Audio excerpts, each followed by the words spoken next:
Alright, I think we're in business now. What am I doing? There. Alright. Alright.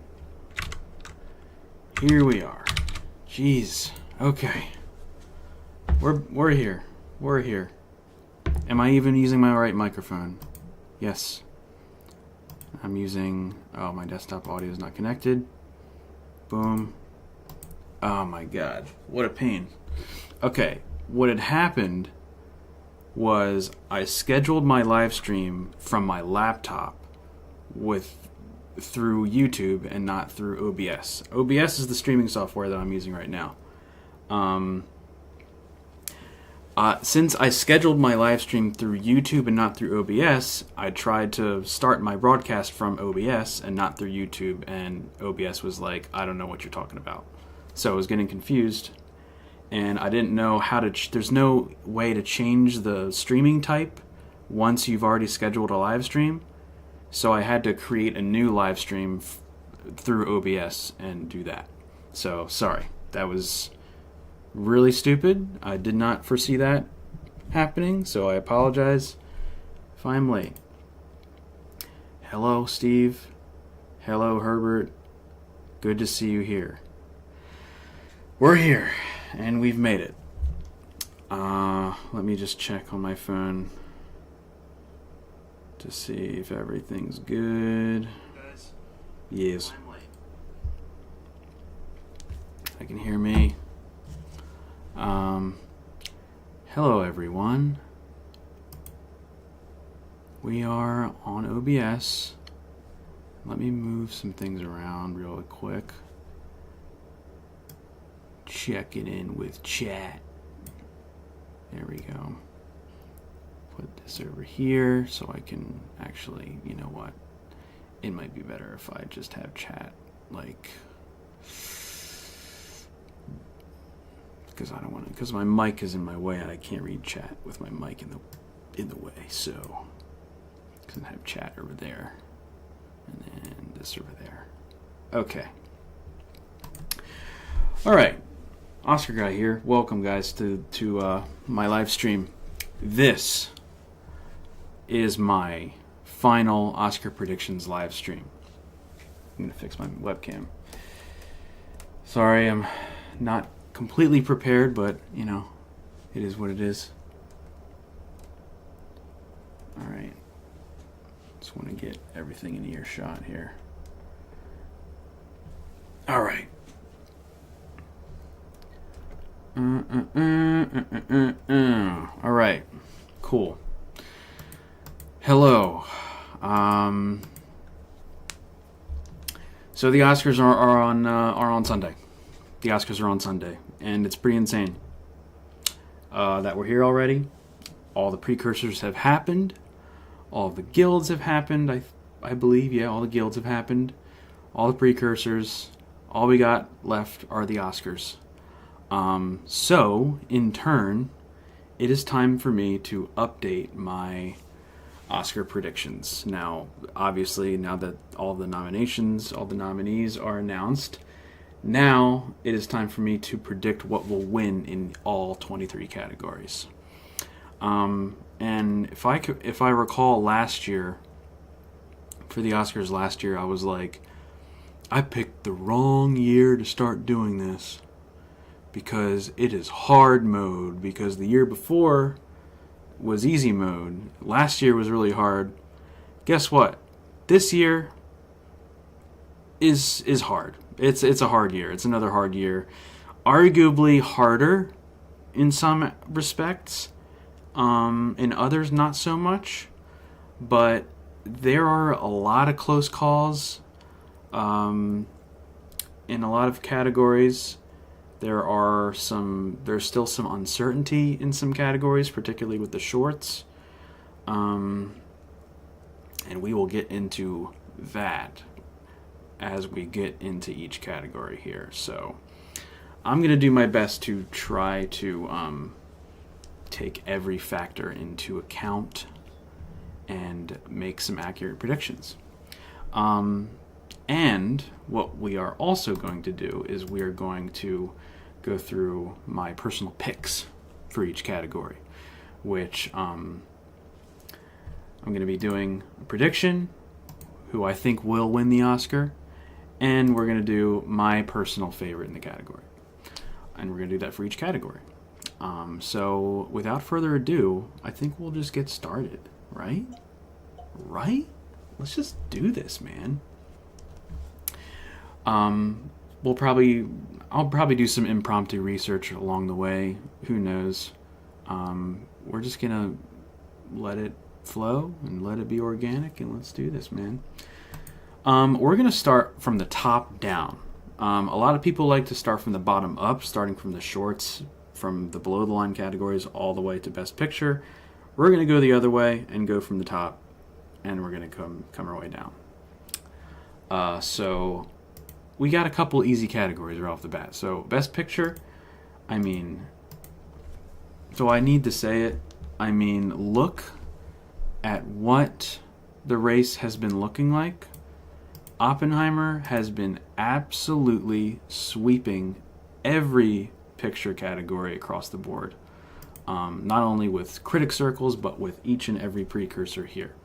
If you win PGA and SAG Ensemble, you're pretty much locked to win Best Picture. And we'll get to director as well, but in combination with the DGA win for director for Christopher Nolan, this is probably the biggest lock of the night. This and director is probably the biggest lock of the night. Oppenheimer is absolutely walking away with this thing. There was a time, about a month or so ago where I was like, could something else surge? Maybe American Fiction can pull off a surprise win at SAG Ensemble. Maybe The Holdovers will have a surprise surge. Maybe Poor Things will do... No, it's been Oppenheimer all the way. It's been Oppenheimer has been the front runner essentially since it's come out last July, which is unheard of. Usually when you have a front runner in the early season, that's usually not winning Best Picture. But this is an exception. Oppenheimer has been the front runner all season, and it's going to win Best Picture. So, as far as my personal pick, it is Oppenheimer. It's my favorite movie of the year. I've seen it 3 times. I want to see it again. It's a masterpiece. It's an absolute masterpiece. And I can't remember another year where my favorite movie of the year has won Best Picture. Probably since, I guess, Parasite. I mean, I'd have to decide between Parasite, Marriage Story, and Once Upon a Time in Hollywood for my favorite film of that year. But that's the closest thing. That's the closest movie to that. And before then, I don't even know. I think this is one of the only times in recent memory where my favorite movie of the year has won Best Picture. It's awesome. So that is definitely my personal pick. I like all these movies that are nominated. My second favorite would have to be Poor Things, followed by Past Lives, followed by Killers of a Flower Moon, followed by Zone, followed by Maestro, and then maybe The Holdovers, and then Anatomy of a Fall, Barbie, American Fiction. That would be my ranking. But Oppenheimer is winning the Oscar, and it's my favorite in the category, so let us move on from there. I don't really know what else to say. I mean, it's been kind of a race, but not really. Oppenheimer has just been dominating the entire season. Only other thing was Poor Things winning Golden Globe Comedy, but that's neither here nor there. Rip Color Purple, rip May December, rip Saltburn, rip Air, rip all these movies. So, moving on to Best Director. Do I even need to say it? Christopher Nolan's winning. It's arguably even more of a lock than Best Picture. I mean, every single directing award has been going to him all season long. He is easily winning this. He's easily winning this along with Best Picture. It's his year. He's long overdue. It'll be his first Oscar win. Very long overdue. And this is a great category. You know, Justine Triet, Scorsese, of course, Lanthimos and Glazer, wonderful category. If only Greta Gerwig would have gotten in. She was nominated everywhere but BAFTA. She was infamously snubbed. Bradley Cooper didn't make it. Alexander Payne surprisingly didn't make it because he usually gets nominated whenever he makes a movie, and this is probably his best movie.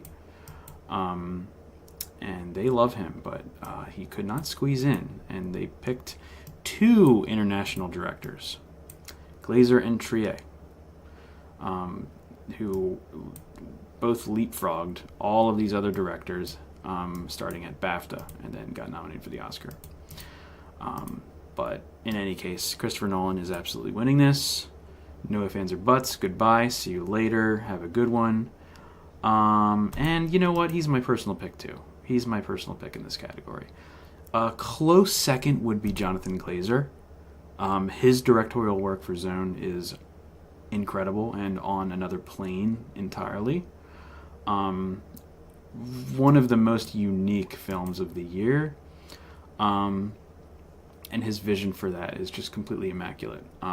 So he would be my my close second for sure. But we're gonna go with Nolan for both my prediction and my personal pick. So we're just gonna move on. All right, here's where things get interesting, folks. This is one of the toughest categories to predict. This is one of the toughest categories to predict. This is Best Actress. I would say this is even tougher than last year between Cate Blanchett and Michelle Yeoh.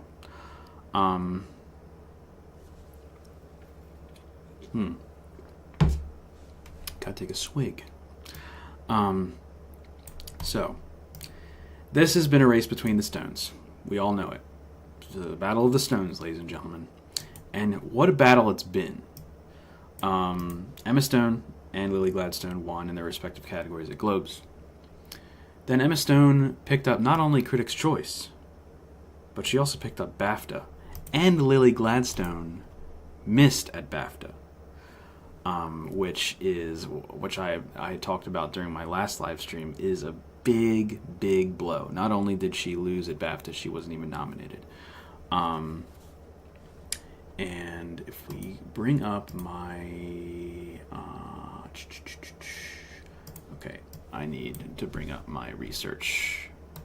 I researched the stats. Correlation between actresses who have been nominated or have not been nominated for BAFTA and have gone on to win the Oscar. Very, very few women have done that in the past couple decades. And I just need to see, I just want to bring this up again, because we have to take every consideration. We have to take everything into consideration here. So, I already explained this in my last live stream, but if it's a stone off, someone called Billy Zane, right? It's a stone. It's stone off. It's stone off. So, I have gone back in time to gather the data going back all the way to the year 2000. Actresses who have won Best Actress at the Oscars, and whether or not they were a BAFTA nominee or a BAFTA winner. Now, Lily Gladstone is not even nominated at the BAFTAs. So, she is in the same boat as Jessica Chastain. And she's in the same boat as Sandra Bullock. She's in the same boat as Halle Berry and Hilary Swank. Those two actresses are from way back in the day, over 20 years ago. So there have only been 4 times in the past 23 years where the Best Actress winner at the Oscars was not nominated at BAFTA. So this is a stat that is really going against Lily Gladstone's favor. but then she won at SAG, surprisingly.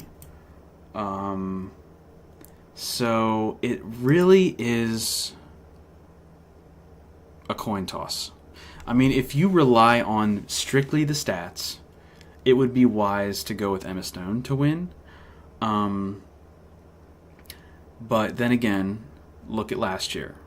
Cate Blanchett and Michelle Yeoh duked it out. Cate Blanchett's a former Oscar winner. Gave a very showy, show-stopping performance in Tar. And yet Michelle Yeoh was in Everything Everywhere All at Once, which swept at the Oscars just about, swept at SAG. She won at SAG. You know, Cate Blanchett was kind of killing it all season long. Cate Blanchett is just like Emma Stone here. She won at Golden Globe, Critics' Choice, and BAFTA. Michelle Yeoh came back and won SAG, and then she went on to win the Oscar. So Lily Gladstone is almost in the same boat as Michelle Yeoh. However, Killers of the Flower Moon is not quite on the same beloved level as Everything Everywhere All at Once last year. Everything Everywhere won Best Picture last year. It won 7 Oscars. It swept at SAG. Killers of a Flower Moon has been kind of underperforming severely throughout award season. It hasn't really won anything. It's been showing up everywhere, but it really hasn't had the same presence of Everything Everywhere as last year. And Lily Gladstone is the face of that film for sure throughout this award season, and she's campaigning her ass off. So there's that to go against it.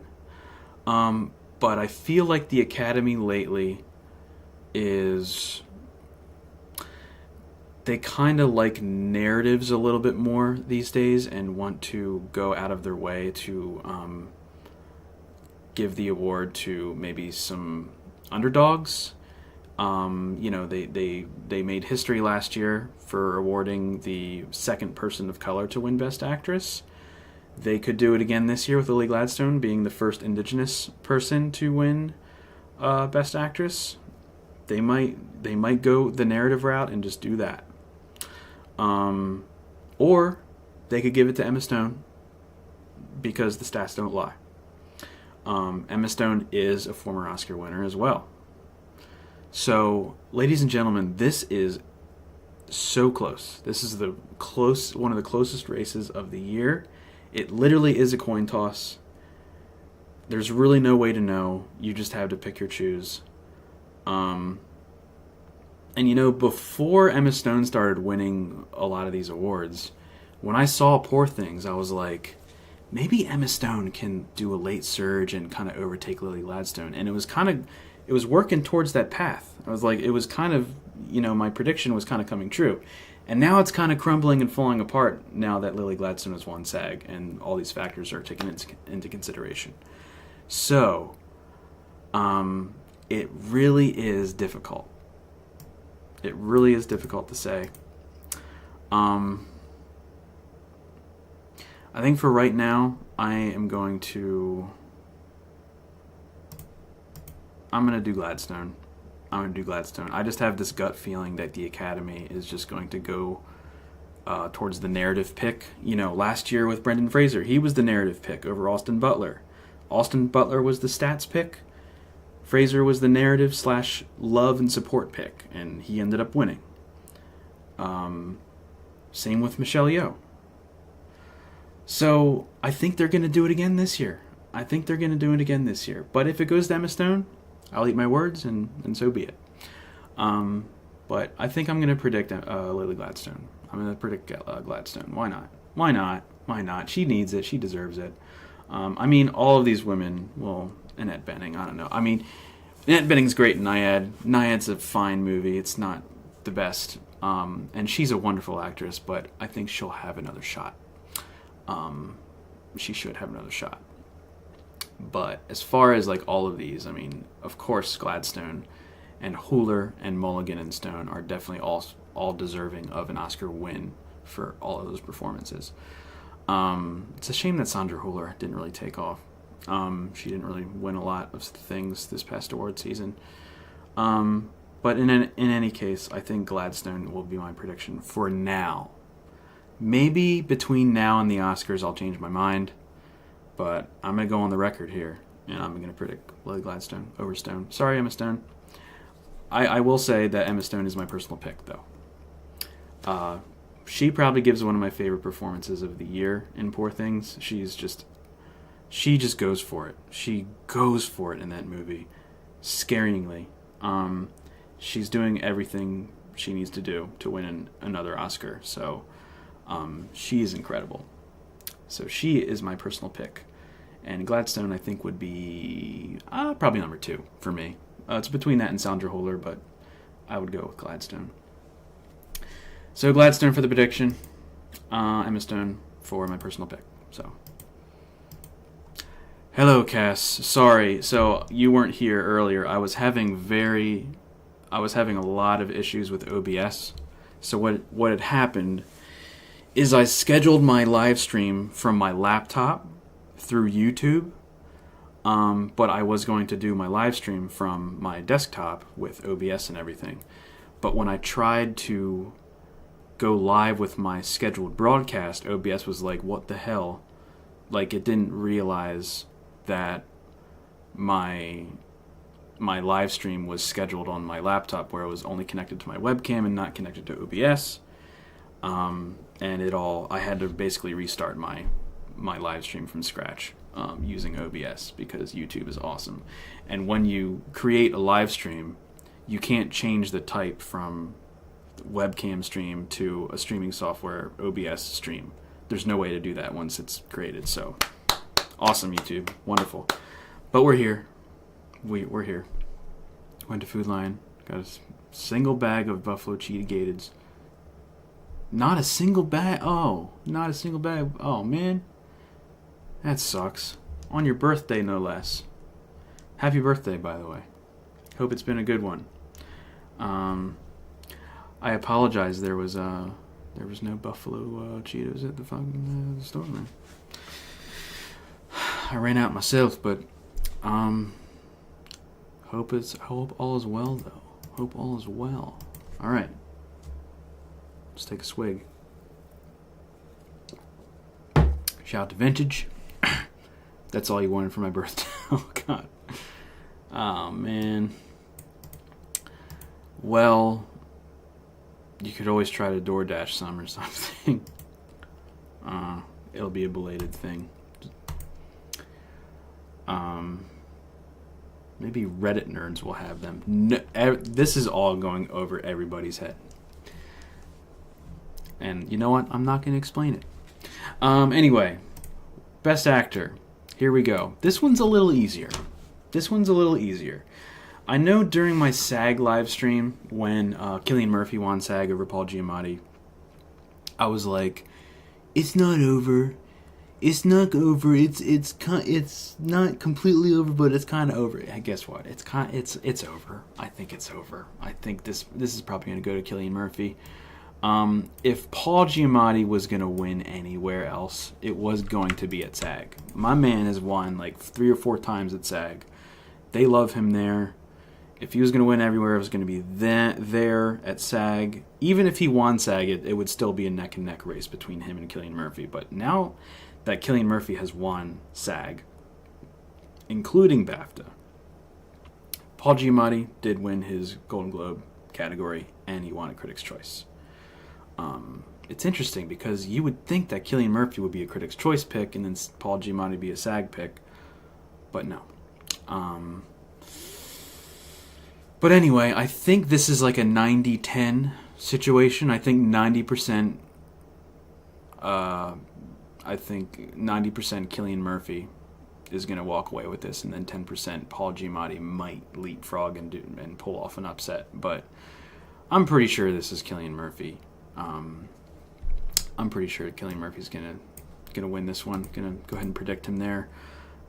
It'll be a part of Oppenheimer's gargantuan Best Picture winning package, inevitably. So that will. I think that's gonna happen, man. That's gonna happen, man. Really wanted him because making chili. Oh yeah, right. The chili strat. Sober. Yep, G.G. Giamatti. G. Giamatti. His name is G. Giamatti. He did good. He did good throughout award season, but I think Cillian Murphy's walking away with this one. My personal pick. I think it's Cillian Murphy. He's so good. It's not your typical like performance that wins an Academy Award too. It's very nuanced, very it's very deep and, like I said, nuanced, not very surface level. He really inhabits the character of Oppenheimer. Whereas other performances like Bradley Cooper and even Paul Giamatti, Coleman Domingo, these guys give like boisterous performances that are what they call Oscar baity performances. Paul Giamatti, not so much Oscar baity, but it's really great to see a performance like this get Academy recognition. So I think he would be my personal pick. You know, I gotta be honest, my runner-up is Bradley Cooper, and I know film Twitter will not like that. The internet will not like that. I'm getting kind of tired of the Maestro slander. I understand it, but I also don't. I don't think it's a bad movie. I think it's wonderful. It's not perfect. It has its issues. It's messy. But it's very well made, and it's very well acted. And Bradley Cooper does a great job. So that's where I'll start. That's where I'll stop. That's where I'll start and stop. He is my number 2, for sure. And then Paul Giamatti, Coleman Domingo, Jeffrey Wright, they all give great performances, for sure. So shout out to those dudes. But Cillian Murphy, congratulations on your Oscar. I think you got this, buddy. You got this in the bag. You got this in the bag. But be on the lookout for Paul. Be on the lookout for Paul. But it's pretty much, yeah, it's going to be Cillian Murphy. So Dollar General come through. Dollar General come through. Let's check DoorDash. Yeah, do it. Do it. Yeah, Twitter doesn't like Maestro for whatever reason. They kind of just latched on to Bradley Cooper, and they think he's trying too hard, and he's disingenuous, and he's doing an impression more than anything. I disagree. And I'm going to just leave it at that. I don't want to get into it. Shout out to Maestro. Let's move on. Do I even need to say it? I even need to say it. Davine Joy Randolph, The Holdovers. Apparently, she has been pulling off a level of awards sweeps that is unprecedented.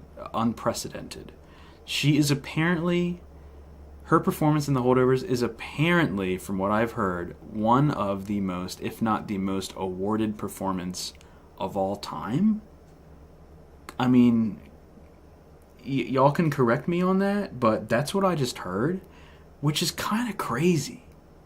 That's kind of crazy. I mean, this, along with Best Picture and Best Director, this is also like one of the biggest locks of the night.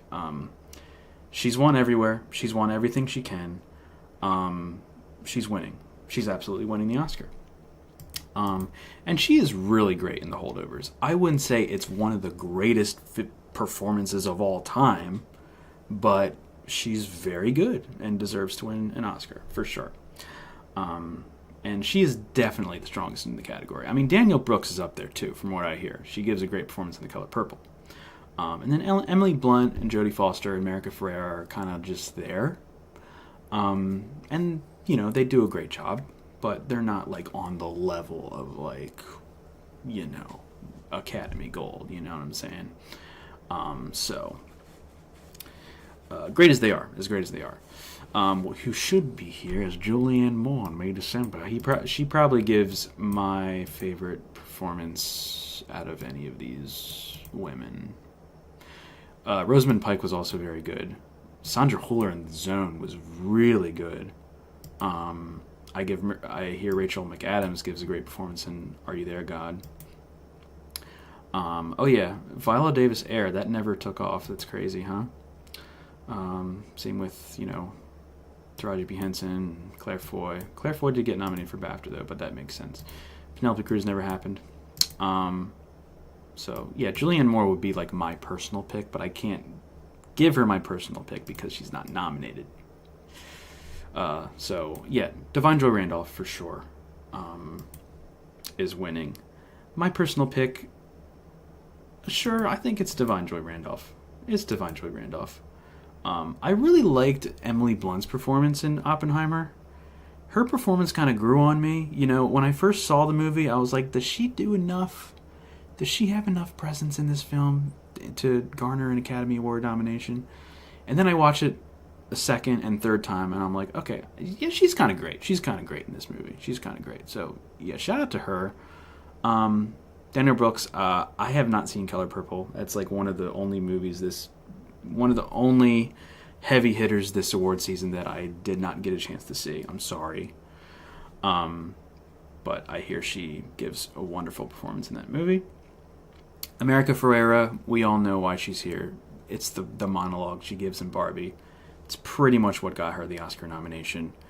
Sure. Sure. That's all I'm going to say. And she's fine in Barbie. You know, she does do a very good job in that one scene. But, of course, they would nominate her here.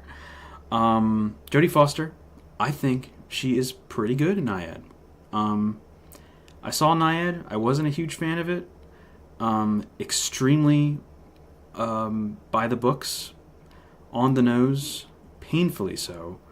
But the performances from her and Annette Bening are above average, indeed. And Jodie Foster is a wonderful actress. Former Oscar winner. 2-time Oscar winner. So shout out to her. You know, I'm not going to give a shout out to Nyad, but I'm going to give a shout out to Jodie Foster. So, anyway, Divine Joy Randolph is walking away with this thing, and she's my personal pick. Let's move on to the next category. Totally agree with you on Maestro. Thank you. Somebody from the internet who doesn't hate Maestro. Thank goodness, Herbert. Shout out. Shout out. Shout out. She was so good in that. Are you talking about America Ferrera? Or who? The Barbie monologue. The Barbie monologue. She is very she did do a good job with that. I remember when I saw Barbie and that scene came up, my theater was pin drop silent. It was such a vibe. Anyway, let's move on to Best Supporting Actor. This is another easy category. RDJ, Robert Downey Jr., congratulations, buddy. You are winning your first Academy Award on Sunday. He has been pulling off a similar sweep to Divine Joy Randolph. The only difference is that early... Oh, yeah, Viola Davis. Yeah, and Air. Yeah. Yeah. I mean, Viola Davis is one of the great... She is one of the best actors that we have working today. She is so good. Also a former Oscar winner. And when I saw Air, I was like, okay, that could happen. That could happen, but it never happened. Unfortunately, we all know how good she is.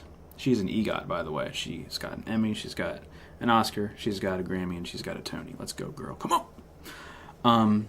Anyway. So RDJ has been pulling off a sweep not dissimilar to Divine Joy Randolph. The only difference between that performance, or the only difference between Divine Joy Randolph and RDJ is that Divine Joy Randolph, even before the major precursors, she was winning.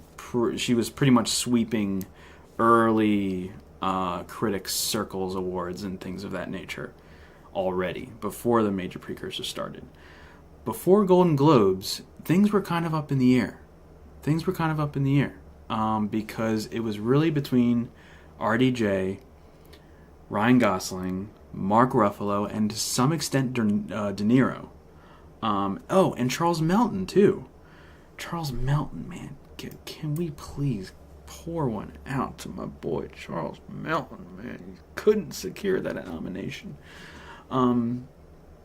All of the early critics' prizes were pretty much being handed out between RDJ, Ryan Gosling, Charles Melton, Robert De Niro, Mark Ruffalo. Like, it was very spread thin. It was like, what the hell's going to happen once these precursors start? Well, Robert Downey Jr. came through and he started just banging them out. Just Golden Globe, Critics' Choice, BAFTA. He's been sweeping. We're leaving no breathing room for even Robert De Niro or Ryan Gosling or Mark Ruffalo or anybody. He's been crushing it. And his narrative is so good. This is his third Academy Award nomination. He was nominated way back in the day for a little movie called Chaplin, a Charlie Chaplin biopic in the early 90s. That was his first nomination. Before, really, he was a household name. And then he got into like drugs and, got in trouble with the law and everything like that. He kind of went downhill, and then he came out of that around like, I think the early mid 2000s or something like that. And then he got the Iron Man gig. And then he just exploded and he became who he is today. Got a second nomination for Tropic Thunder, well deserved. And then he went into the MCU and he did the Avengers films and everything like that, and he was just crushing it. And now he's out of the MCU, and now he's doing shit like this. Getting back into non-MCU performances, really showing his chops, really proving to us that he is the real deal and can do some different stuff. He's not playing himself in this movie. He is playing he's portraying Louis Strauss, a historical figure. And he does a very, very good job, a very nuanced performance, and kind of, showy near the end of the film as well. And he has such an amazing presence in that film. And I think he deserves to win. I think he's well-deserving, and that is a wonderful narrative to kind of come back from not only his downfall, but kind of come out of the MCU, arm swinging, like kind of proving to himself like he's the man. He's a great actor. And this will be his time to shine, and he gives wonderful speeches, and his charisma is infectious. He's getting that Oscar goal on Sunday. So he is my prediction. And every other performance in this category is great. Robert De Niro, one of his best performances in decades. Ryan Gosling, giving an amazing comedic turn in Barbie. Sterling K. Brown pulling off a surprise nomination from American Fiction. Great performance. Mark Ruffalo in Poor Things, wonderful performance. Him and Willem Dafoe are both great in that movie. This is a packed category, man, right? This is a packed category. And all these other, most of these other performances are also deserving of Oscar Gold, for sure. Charles Melton probably gives one of my favorite performances of the year. For sure, my favorite supporting performance of the year. He's amazing in May December. I really wish he took off. He didn't, unfortunately. He couldn't secure a spot. And also Dominic Sessa, newcomer. He did get that BAFTA nomination. I really wish he would have happened, but such is life. Paul Mescal, All the Strangers, very good in that movie. Jacob Elordi, I mean, we don't need to talk about Jacob Elordi in Saltburn. He's fine in Saltburn, BAFTA, calm down, BAFTA. Colin Domingo in Color Purple, I hear he's pretty good. John Magaro, dude, shout out to John Magaro. John Magaro never took off from Past Lives, and that sucks, man. He's like one of the best parts about that movie. So shout out to John Magaro. Richard E. Grant, Saltburn, sure. Matt Damon, Oppenheimer, shout out. Underrated performance in that movie, for sure. But anyway, Robert Downey Jr. is my prediction. My personal pick, however, is Mark Ruffalo. Dude, Mark Ruffalo. I rewatched Poor Things the other day. Man, Mark Ruffalo, he kills it in that movie. He kills it. And it's so against type. He's never played a character like this before. Even he himself had doubts playing this character when he was making this film. And he just kind of went for it, and it works. He's so good. He's so funny. So over the top. He's a character of a performance. He's so good in Poor Things. He's probably my personal pick of the category. But again, all these performances are wonderful. But I digress. That is supporting actor. Let's get to the screenplay categories. So, in a screenplay, we have American Fiction. Barbie is here, of course. The Academy was like, no, it's adapted. It's based on the toy, based on the characters, based on the toy. Whatever, dude. Whatever. If we go to original screenplay, guess what? Look, we come down here. Barbie was nominated everywhere else for original screenplay, except for the Oscars. Thanks, Oscars, for throwing a wrench into the race. Wonderful. But anyway, we have American Fiction, we have Barbie, we have Oppenheimer, and we have Poor Things, and we have The Zone of Interest. Dude, remember when Killers of the Flower Moon missed? Remember when Killers of the Flower Moon missed the Oscar nomination for adapted screenplay? Who the hell saw that coming, man? That was insane. So, this race has been quite interesting, not only because Barbie is now in this category. American Fiction has come through and has been dominating the adapted screenplay game as of late. Not only did it win Critics' Choice, Barbie won Critics' Choice original screenplay, and then American Fiction won adapted. American Fiction was like, I'm coming for you guys. And American Fiction was nominated at BAFTA in one category, which was at Best Adapted Screenplay. Went up against Barbie, went up against Oppenheimer, Poor Things, Zone, and All of Us Strangers. And it won. It won Adapted Screenplay at BAFTA, with it only being its only nomination. And get this. Just repeat after me. American Fiction won Best Adapted Screenplay at BAFTA. Let's look up what's BAFTA an abbreviation for?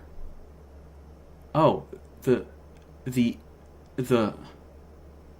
British Academy Film Awards. American Fiction won a screenplay award from the British Academy Film Awards. What? With its only nomination. If that's not strong, I don't know what is. That's as strong as titanium. That's as strong as a rock. I don't know. It's strong as shit. I don't know what else analogy I can give. That's a strong win, man. That's a strong win. And it feels like a screenplay that can win WGA as well. And we all know that WGA is after the Oscars this year, but thanks to the strikes, thank you very much. So we can't really use that to our advantage when making these predictions. So if Barbie wasn't here, American Fiction would be walking away with this. And for most people, and at least to some people, American Fiction is still walking away with this.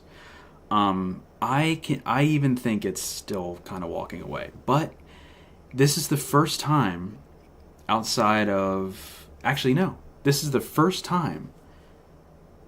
The Oscars will be the first time where Barbie and American Fiction will go head-to-head in the screenplay categories. So, really, it's kind of a coin toss. Because I see a world where they will give it to Barbie instead of American Fiction to kind of, show some love to the whole Barbenheimer thing. Oppenheimer wins Best Picture and Director and all these other Oscars, and then, throw a bone to Barbie, let them win Adapted Screenplay. But American Fiction, with that BAFTA win and its presence during award season and the strength of its screenplay, is giving Barbie a run for its money. So this is not an easy category either. This is a very close call. So it really is between Barbie and American Fiction, absolutely. And what I wish was winning was Oppenheimer, which is my personal pick, by the way. It hasn't won hardly any screenplay awards this season. Because screenplay is a work of art, in my opinion. And the Poor Things screenplay is also incredible. And the Zone of Interest screenplay, one of the most unique, for sure, of the year. So, yeah, man. Tough. I mean, that BAFTA win for American Fiction has gotten me thinking that might pull off the Oscar win here. Or are Academy voters... Do you think Academy voters are regretting voting against Greta Gerwig and against Margot Robbie for them not to get nominated? Do you think that they will give a pity award, quote unquote, to Greta Gerwig? Do you think they'll give a pity award to Greta Gerwig and Noah Baumbach, who both have been nominated before in screenplay categories? Do you think they'll throw them a bone and just be like, here you go, over American Fiction? I did not realize how close this race was until I started talking about all this. Wow. What am I gonna do? What am I gonna do, guys? What am I gonna do? What are the experts saying? I'm going on off screen. I'm going on Gold Derby. You know, we don't need to do it off screen. We can do it right here, man. We can pull up here. Okay, Gold Derby. All right, Gold Derby. Come on, Gold Derby. Come on. Predictions. Here we go. Oscar predictions by experts. And then we also have shout out to the boys at Next Best Picture. These guys are wonderful. They have their own Oscar predictions. I'm going to see what other people are saying. If we go to adapted screenplay. Oh, I see a lot of American Oppenheimer. No, I wish Oppenheimer was winning. There, no way. We see a lot of experts picking American Fiction. Okay, she picked Barbie. He picked Barbie. Oh, these guys. Oh, Clayton Davis, of course. He picked Barbie. A lot of experts predicting Oppenheimer. I don't know about that. If Oppenheimer wins adapted screenplay, I will jump out of my seat. A lot of people. My boy Nat Neglia, come on. A lot of people predicting American Fiction over Barbie. I don't blame them. And even at next best picture, here we go. Fiction, Barbie, fiction. Yeah. I'm kind of surprised that not more people were predicting Barbie. But that BAFTA win, man. That BAFTA win kind of sealed the deal. Yeah. I don't want to be a sheep or anything, but I was going to pick American Fiction to win this bad boy.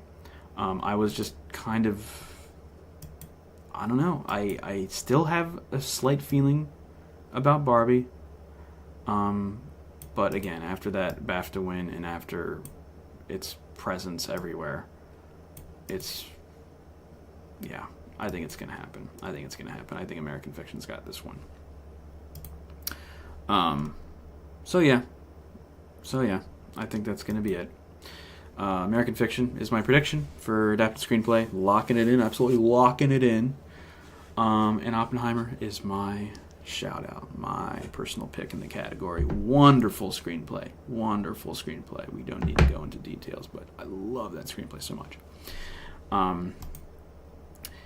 All right, the other screenplay category is original screenplay. This one's a little bit easier. I think this one is going to be...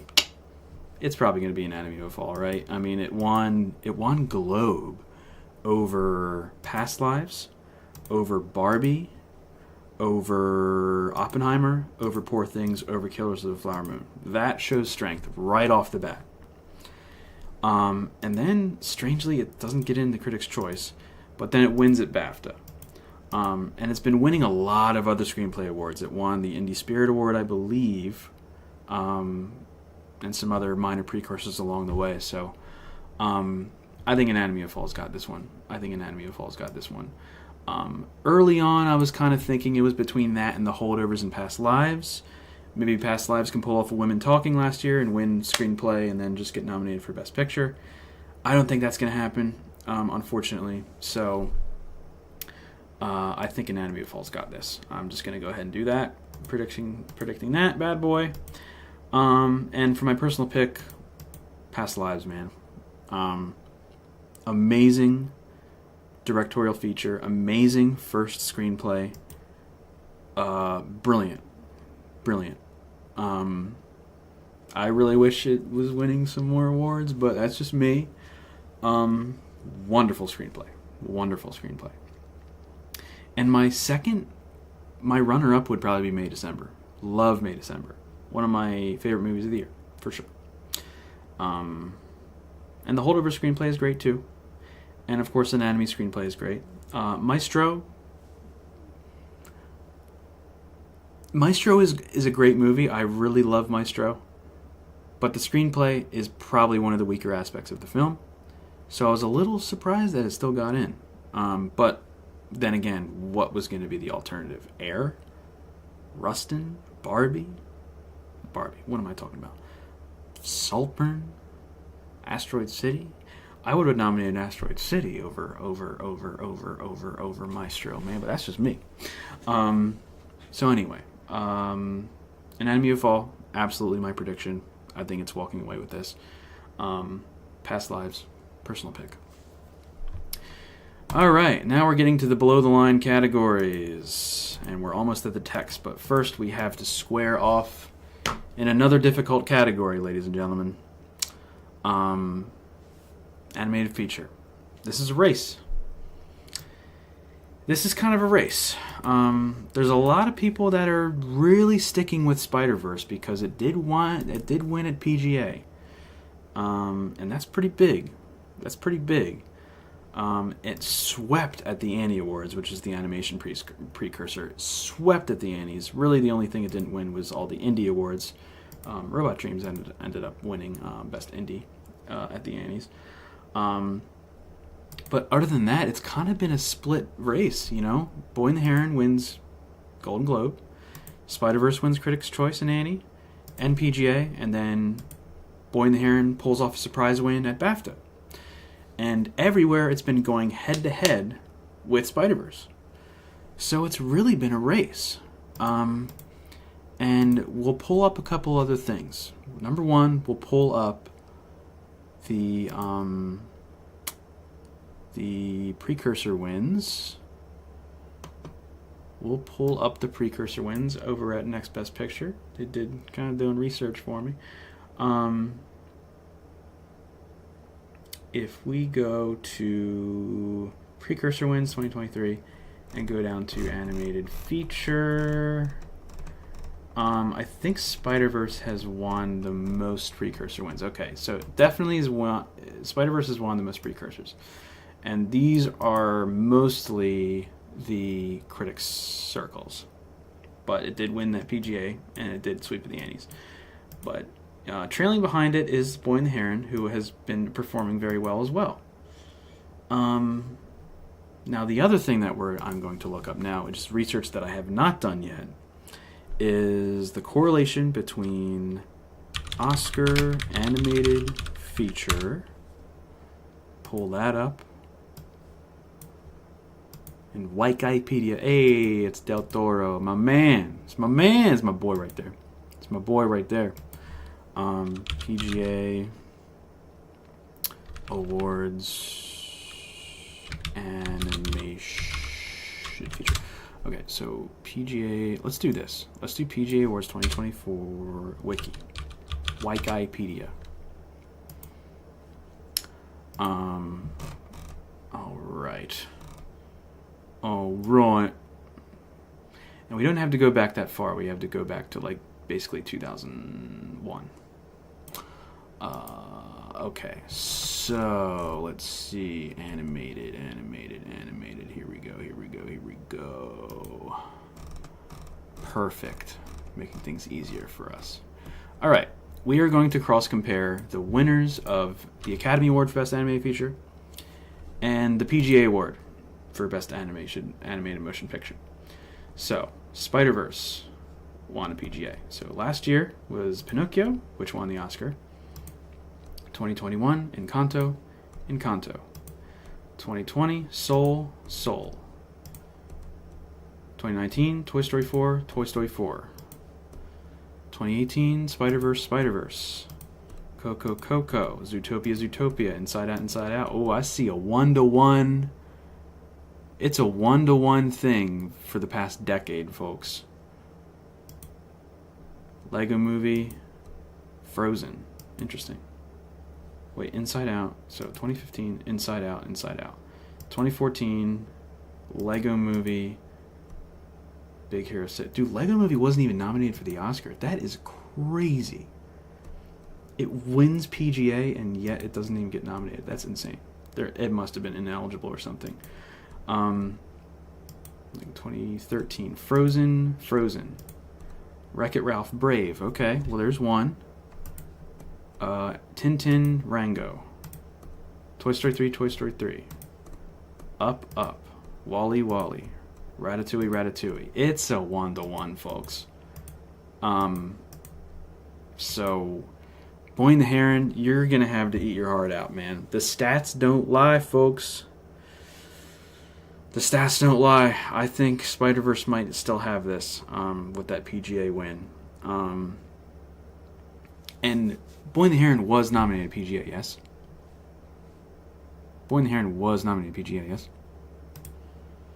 PGA Animated Feature. Boy and the Heron was nominated PGA, yes? Yes. So, yeah, well, you know, guys, I was going to predict Boy and the Heron over Spider-Verse because I had kind of a gut feeling that, you know, maybe this is the year where they will throw a bone to Miyazaki, and then once Beyond the Spider-Verse comes out, then the Academy will be like, boom, here you go. Because maybe that's going to be even bigger and better than Across the Spider-Verse, which is insane to even think about. That was kind of my thinking. But conversely, are Oscar voters really looking that far ahead? I don't know. Maybe some of them are, maybe some of them aren't. But I was going to just go out on a whim, take a risk, and say Boy and the Heron. But now that I've looked up that PGA correlation, it's really hard for me to say no to Spider-Verse. That PGA win and the Annie sweep and the Critics' Choice win. I know Critics' Choice voters don't really overlap with the Oscars, so that doesn't really matter in the grand scheme of things. I don't know, man. I think the stats don't lie. And if Boy and the Heron wins, that would be incredible to have that stat break and throw a bone to Miyazaki for his swan song, even though it's not his swan song anymore. That and, like, some people are not over the moon about Boy and the Heron, like myself. I really enjoyed the film, but it kind of went over my head a little bit. Very abstract film. So it's not quite as accessible as a lot of other Miyazaki films. So maybe that has it working against its favor. I don't know. I'm just thinking out loud here. It really is still a race between Boy and the Heron and Spider-Verse. If you rely on narrative, you can pick Boy and the Heron. If you rely on the stats, which is a pretty strong stat, you can go towards Spider-Verse. And I was going to pick Boy and the Heron, but ladies and gentlemen, I'm predicting Spider-Verse to win. I'm going to play it safe. Look, man, I took a lot of risks last year, and none of those risks worked. So, Butler over Fraser. Man, I try. Babylon over All Quiet. Okay, in 2 categories, no less. Oh, I saw all the shorts. Oh, I think this will win and that'll win. Oh, I changed my predictions in 2 of the shorts. Miss. I really did bad last year, so I don't want to... I mean, it doesn't really matter in the grand scheme of things. This is all good fun. I'm not doing this because I want to be the most accurate predictor. Whatever. But it feels good, man, to be right. But whatever. Gotta feed my ego. No. Whatever. It doesn't really matter. Whatever. So, I'm gonna go with Spider-Verse. And Spider-Verse is my first personal pick as well. Fantastic movie. It's in my top 10. I have not seen Elemental. I hear it's okay. I hear it's fine. And I am going to be seeing Robot Dreams tomorrow, actually. So I'm going to have my thoughts on that soon. And I did see Nimona, and I wasn't too crazy about it. But Boy and the Heron, very good. Very good. But Spider-Verse is where it's at. Spider-Verse is where it's at. So, sorry Miyazaki, I'm gonna have to do a Yui, do a 180 on you, and go towards a stat pick with Spider-Verse here. So that's that. Let's go to international feature, one of the easiest locks of the night, easiest categories of the night, and that's time. Yeah. Okay. Great. All right. Let's move on. Yeah. No, there's no way Zone of Interest is losing this award. Everywhere else other than the Oscars, it has gone up against Anatomy of a Fall. And Anatomy of a Fall, for the most part, has won over the Zone of Interest, except for at BAFTA, where Zone of Interest won at BAFTA. That's a late surge, for sure. We all know what happened with Anatomy of a Fall in France and how they didn't submit it, and whatever. They submitted Taste of Things. Guess what? Didn't get nominated. And that's that. But they nominated not 1, but 2 international films in Best Picture. Anatomy of a Fall and The Zone of Interest. And since Anatomy of a Fall is not international, Zone of Interest is. There is an unbreakable stat, ladies and gentlemen, where if you are an international film and you're nominated for Best Picture, guess what? Guess what? You're winning Best International Feature. No ifs, ands, or buts. Goodbye. See you later. Have a splendid day. It's going to win. It's going to win this category. It's going to win. It's going to win. It's going to win. It's going to win. No competition whatsoever. Zone of Interest is walking away with this one. I don't really know what else to say. It's that easy. It's just that easy. It's just going to happen. I don't know. I don't know what else to tell you. Zone of Interest is going to win this award. As far as my personal pick, it's Zone of Interest. It's Zone of Interest. Crazy movie. Amazing movie. Harrowing. Devastating. Urgent. Not an easy watch, but a necessary one. Really sticks with you after you see it. The artistic integrity and the directorial vision of the film is almost unmatched for any film that has come out last year.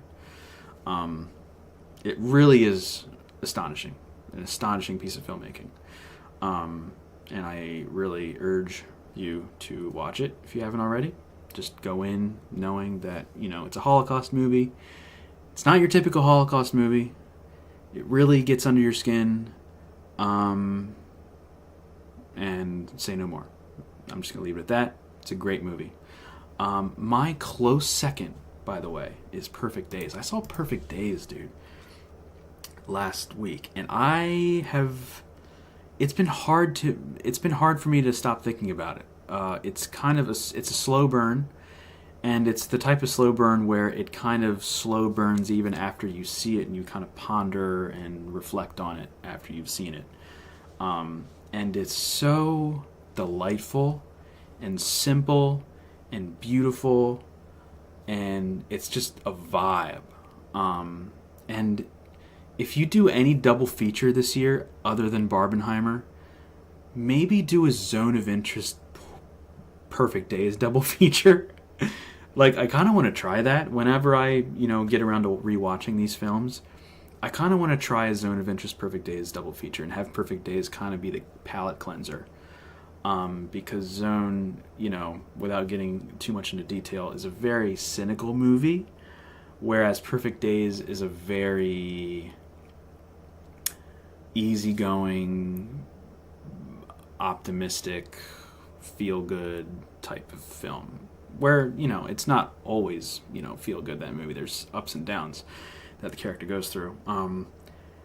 But it kind of portrays like the beauty and the simplicity of the human experience, whereas the Zone of Interest shows you the banality of evil in the human experience. So it's like kind of like a alpha omega type of thing. Start with alpha or omega. I don't know what is like negative and positive, whatever. Zone of Interest Perfect Days double feature. It's an idea. So Perfect Days is my second favorite for sure, but my personal pick would be Zone of Interest. And I did see all these other films. Io Capitano, wasn't a fan of it. I thought it was extremely on the nose. Just purely a point A to point B film and nothing more. No depth, no substance. The performances were great. I mean, the lead performance was wonderful, sure. But it was just really just like 1, 2, 3, end. It's like, okay. And it was just like, and directorially it was very predictable and just kind of bland. I don't know. It wasn't for me. It wasn't for me. I can see why Academy voters would be into Io Capitano, but it just wasn't for me. Society of the Snow was pretty good. I enjoyed Society of the Snow. That's another kind of harrowing film, based on a true story, about how a soccer team from Argentina was on a plane, and their plane crashed in the Andes Mountains. Don't quote me on that. Those are the mountains in Chile, right? Yeah. They crashed in the Andes Mountains, and they are in the wilderness, in the snow, in the middle of nowhere for days and days and days and days, months, like 2 or 3 months. And a fraction of them survive, but like their story on their like survival is just an insane feat of it's pretty insane. And Society of the Snow does not shy away from depicting the horrors of that. And it kind of ends on a really nice note, for sure. But, something held it back for me. I don't know what, but it was just, it was good. It was really good. I enjoyed it. And then the Teacher's Lounge, I really enjoyed as well. Very simple story, very anxiety-inducing, very interesting ending.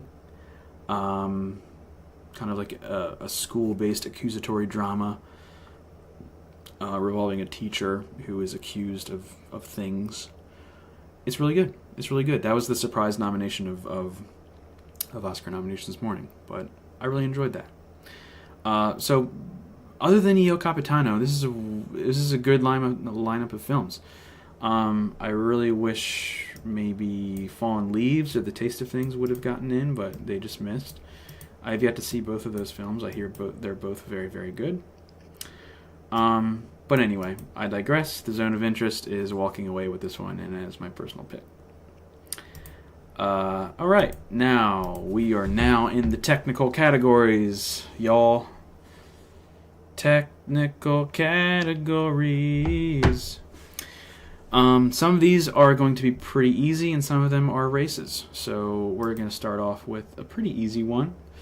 Hoyt van Hoytema is walking away with this one. The cinematographer for Oppenheimer is going to win cinematography. Really, the only film it hasn't won is BSC.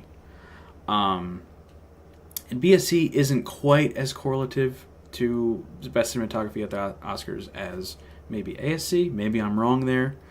But Poor Things did pick up BSC, but everywhere else, Critics' Choice, ASC, BAFTA, Hoyt van Hoytema has been killing it. And I think it's his time. It's his year. It's a makeup win for Nope last year. That y'all didn't nominate him for Nope last year, so you're making up for it this year. All right, cool. So yeah, that's going to be my prediction. Without getting into other details, I think it's just going to happen. Some people were saying that maybe Poor Things could pull off a surprise. Maybe Prieto can pull off a surprise for Killers. I highly doubt it. I think this is Oppenheimer all the way. So, Josephine, hello. Welcome. Son of Interest for the win. You're correct with a wonderful piece of work. Absolutely. Mystery Science Theater. That would be amazing. That would be so cool. Put Jimmy Kimmel on the bench. Let him be a bench warmer for this season. Just have break some things up a little bit. I'm into that. So yeah, if you're just joining, I am basically just going through my my spreadsheets here, and I'm doing my final Oscar predictions before Sunday. I'm doing my final Oscar predictions as well as my personal picks in each category. So yeah, and we just got to the text. We're at cinematography now. So, do you believe anonymous ballots are real? I personally think they are fake. I don't know. I really haven't looked into that. I've kind of just taken people's word for it. And, oh, this anonymous ballot said this. Oh, this anonymous ballot said this. I don't know. I really haven't done my research into like what they actually are, and how reliable they are, and what they even ascertain. I'm not sure. We'll check out Perfect Days. Please do. Josephine, I think you talked about Perfect Days during my last live stream, my SAG Awards live stream, and I have seen Perfect Days since the SAG Awards, and I love it so much. It's in my top 10. I want to watch it again. It's so good. It's so good. So good. It's one of those movies where you have to kind of get on its wavelength, because it is very much like a. I don't want to get into it. Just watch it. It's really good. It's really good. Anyway, cinematography. This is going to Oppenheimer. My personal pick. This is a good category, man. All of these nominees are fantastic. I really wish Sandgren would have gotten for Saltburn, because that, I am not a fan of Saltburn, but the best part of the movie was hands down the cinematography. I love Linus Sandgren, what he does in anything, any film. Loved the way that movie was shot. Some shots in that movie kind of took my breath away. And they're not the shots you're thinking of. So that would be my personal pick. But since it's not here, out of these 5, I did watch El Conde. I actually kind of liked it. I think it was great. I think it was really cool and unique. There's some self-indulgence here and there, and it does. You kind of do feel the length. It's kind of a little too long, but not only is it beautiful, it's a beautifully shot film, and really violent too. I thought it was really cool. It was very unique. Really, really cool movie. Not a lot of people are like over the moon for it. People are thinking, oh, it's pretty, but other than that, it's okay. No, I think it's great. I think it's a great movie. Killers of the Flower Moon, obviously, incredibly shot. Rodrigo Prieto, one of the undersung cinematographers working today. Maestro, fantastically shot. Shut up, film Twitter. Oppenheimer, obviously, incredibly shot film. IMAX camera work from Hoyt van Hoytema. But you know, my personal pick is Poor Things. I love the artistic, the bold camera work choices in Poor Things. The not really gratuitous, but like the very prominent zoom work and zoom out work and close-ups and really playful camera work with the really wide angle fisheye lenses. Very inventive, very unique, very bold. I can't not pick it for my personal pick. I just think it's so cool how that movie is shot. Oppenheimer would be a close second. But Poor Things is very, very good work. Very good work. Yeah, very good work. Very good work. Been imagining recent films as blockbuster VHSs. Oh, yeah. Love the cinematography. That's what I hear. The Taste of Things has really good cinematography. It did win Best Director at Cannes, by the way. After all. So, that's what I hear. I still need to watch it. My video where I pair Best Picture nominees to other movies is now uploaded. Oh, wow. I will check out your videos. I have not checked out your videos, dear Josephine, for sure. Bring back VHSs, by the way. Let's just do it. I mean, I know Best Buy discontinued their physical media, but I think I really hope there's going to be like a VHS comeback. I would be so into that, honestly. Even if Poor Things doesn't win all the Oscars it should, I'm really glad it grossed a lot of money. For sure. Open the door for Yorgos. Absolutely. Yeah. Well, we'll get to Poor Things. I think Poor Things is going to pick up a tech or two, so we're going to get there. Speaking of which, costume design. Yeah, this is between Barbie and Poor Things. So the two tech categories where Barbie and Poor Things are really going head to head are number 1, costume design, number 2, production design. You know, you could probably predict both of them to go to Poor Things, or maybe do like a Barbie Poor Things split for each category. I don't know. In production, it's been very tight races between these two films. So for costume design, Barbie won Critics' Choice. Again, not a lot of voter overlap between Critics' Choice and the Academy.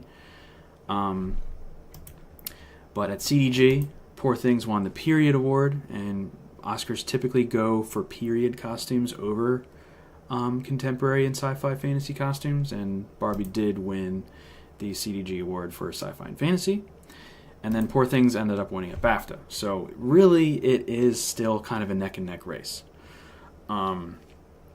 If you kind of go towards the stats in that the Academy likes period costumes, then yes, Poor Things makes sense to win the Oscar. But then again, the costume work, the costume design work in Barbie, is the movie. It is the movie. It's such an integral part of that film, and it's what makes it work so well. Outside of some other factors, but it is very strong. These two films have incredibly strong costume design work in them. Hasn't won a single adapted screenplay win other than the Australian Academy. I know.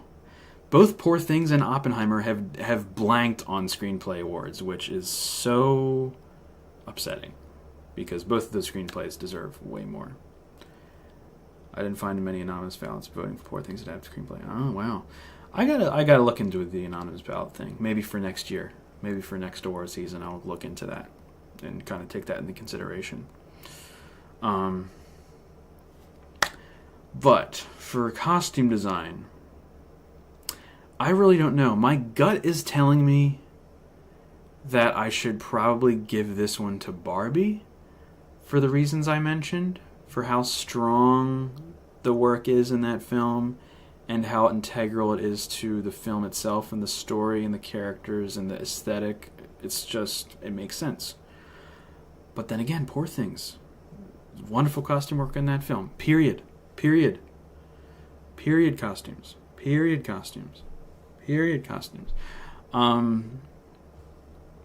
We're going to do some research. We're going to do some on-the-fly research. We're going to go to Gold Derby, and we're going to go to Next Best Picture, the folks over at Next Best Picture, and see what the experts there are saying.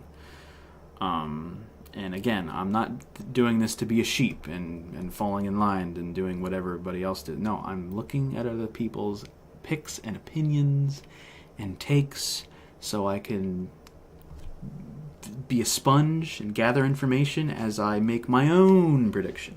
Okay? Okay?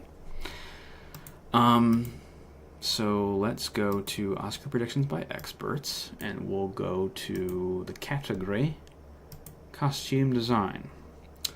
And then we will go to Next Best Picture, Oscar predictions, costume design. All right, here we go. Experts are saying Barbie, Barbie, Poor Things, Poor Things, Poor Things, Poor Things, Poor Things, Poor Things, Barbie, Barbie, Barbie, Barbie, Barbie, Poor Things, Poor Things, Poor Things, Barbie, Poor Things, Barbie, Barbie, Poor Things, Poor Things, Barbie, Barbie, Barbie, Barbie. Give or take a 50-50 split. I feel like I said Barbie a little bit more, though. I feel like it was like, so 1, 2, 3, 3, 6, 9, 12, 15, 18, 21, 2, 3, 4, 5, 6, 26. Out of 26, 1, 2, 3, 4, 5, 6, 7, 8, 9, 10, 11, 12, 13, 14. 14 out of 26, 54% say Barbie, and then the other portion say Poor Things. Makes sense. And those are Gold Derby predictions. So if we go over to NBP, my boys and girls at NBP, my man Matt Negley says Poor Things, Poor Things, Poor Things, Poor Things, Barbie. Barbie, Barbie, Poor Things, Barbie, Barbie, Poor Things, Barbie. You're not making it easy for me, y'all. You're not making it easy for me. Oh, man. It's a split, folks. It is a coin toss of a category, huh? 1, 2, so here we go. 1, 2, 2, 4, 6, 8, 10, 11. 11. That's my old boss used to say. Okay, so how many people said Barbie? 1, 2, 3, 4, 5, 6. 6 out of 11. 54%. Well, really 55 if you round it up. It's essentially a 50-50 split with the ever so slightest edge to Barbie. Okay. My gut is telling me Barbie. My gut is telling me Barbie. Not just because it has the slight edge in those experts' predictions, but for the reasons I mentioned earlier. I just think it's going to be Barbie. I think it's just the costume work is so integral to the film, and it's so strong, and it's Barbie, for God's sakes, you know? I think they're going to throw a bone to Barbie here. As strong as the costume work is in Poor Things, which, by the way, is my personal pick, I think it might go to Barbie. I think that this will be the split. And in other categories and technical categories, I think Poor Things will be taking some. So this is where it will deviate. I think I'm going to go with Barbie in costume design here. Makes sense to me. Let's move on. Film editing, another easy category. Congratulations to Jennifer Lame. I think she is walking away with this one. She has been winning pretty much everything that she has been nominated for her editing work in Oppenheimer. Very well deserved. Critics' Choice, Ace Eddie drama, BAFTA. That's really all you need. In fact, let's look up just for shits and gigs, y'all. Just for shits and gigs, let's look up Wikipedia. Oscar editing, and let's look up Ace Eddie awards. Is there like a Wikipedia for that? Make things easier for me. American Cinema Editors. Dramatic, comedy, or musical. Yeah. All right. Academy Award for Best Film Editing. La la la la la. And Ace Eddie for both comedy and musical and drama.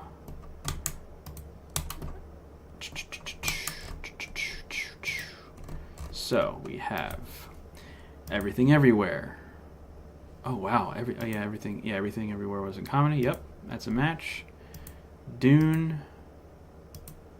Ooh, King Richard won. Ace Eddie, interesting. Charles Chicago 7. Sound of Metal. Okay, well it's not like 1-to-1. It's not 1-to-1 as it was for PGA. Parasite. Well, Parasite won editing at Ace Eddie. It's cool. Jojo Rabbit, Favorite. La La Land. Hacksaw Ridge. Yeah, so it's not like Dunkirk was a match. Hacksaw Ridge, Arrival. Big Short, Mad Max. Yeah, it's, you know, there's some matches here and there. Grand Budapest. American Hustle. Girl with Dragon Tattoo. Hold on. Did I? Okay, whatever. Alright, so it's not much of a 1-to-1 thing between Ace Eddie and Best Editing at the Academy Awards, but I still think it's gonna happen. Like, the Holdovers isn't gonna win, right? Over Oppenheimer and Killers and Poor Things and Anatomy, like that's not gonna happen. If it goes to anything else other than Oppenheimer, I mean, Oppenheimer's gonna be winning Best Picture. It's gonna lose Adapted Screenplay. As part of the Best Picture winning package, like, editing is the only other, like, technical category that really supports that package, other than screenplay, and perhaps director. But then again, like, whatever. I think Oppenheimer's got this one. So that's going to be my prediction for that.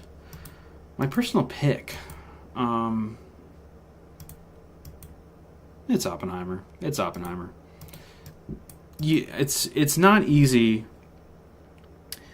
editing a Christopher Nolan film, number one, because my man likes to screw with time and jump timelines and everything like that. Number two, it's a biopic that's mostly talking. As engaging as it is, that's insane. Number three, 3 hours long. It's just so compactly and tightly put together. The narrative thread is so easy to follow, right alongside of. It's captivating. It's wonderful work. It's wonderful work. So it's absolutely my personal pick. Anatomy of a Fall, kind of the same thing. It's a lot of talking, mostly talking. Very long film, multilingual, courtroom drama, and yet it is very engaging. And that is the sign of a very strong editor. Thelma Schoonmaker, shout out, the legend, the GOAT. Great editing work in Killers. She definitely has her own style. Very, very bold and particular style. Thelma's editing. Poor Things editing, very good. Holder's editing, very solid. But yeah, Oppenheimer is going to be my prediction, my personal pick. So let's move on to makeup and hairstyling. Here we go. Just ignore this. I never updated this. Who's the makeup artist? To be determined. Well, they're never determined. No.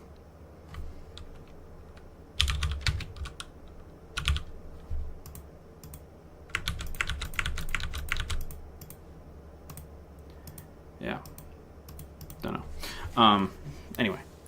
Oh, you know what? I know who the makeup artist is for Maestro. It's Kazuhiro. Former Oscar winner. And I don't feel like looking at anybody else. And I'm only naming the makeup artist here, the only makeup artist here, because guess what? Yeah. Yeah, pretty sure Maestro's winning this.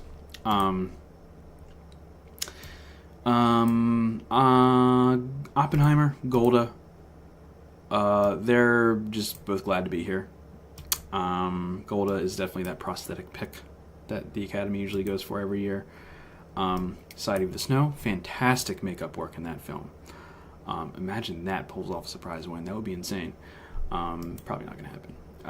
Poor Things is really the only other film that's kind of given Maestro a run for its money in regards to its prosthetic work.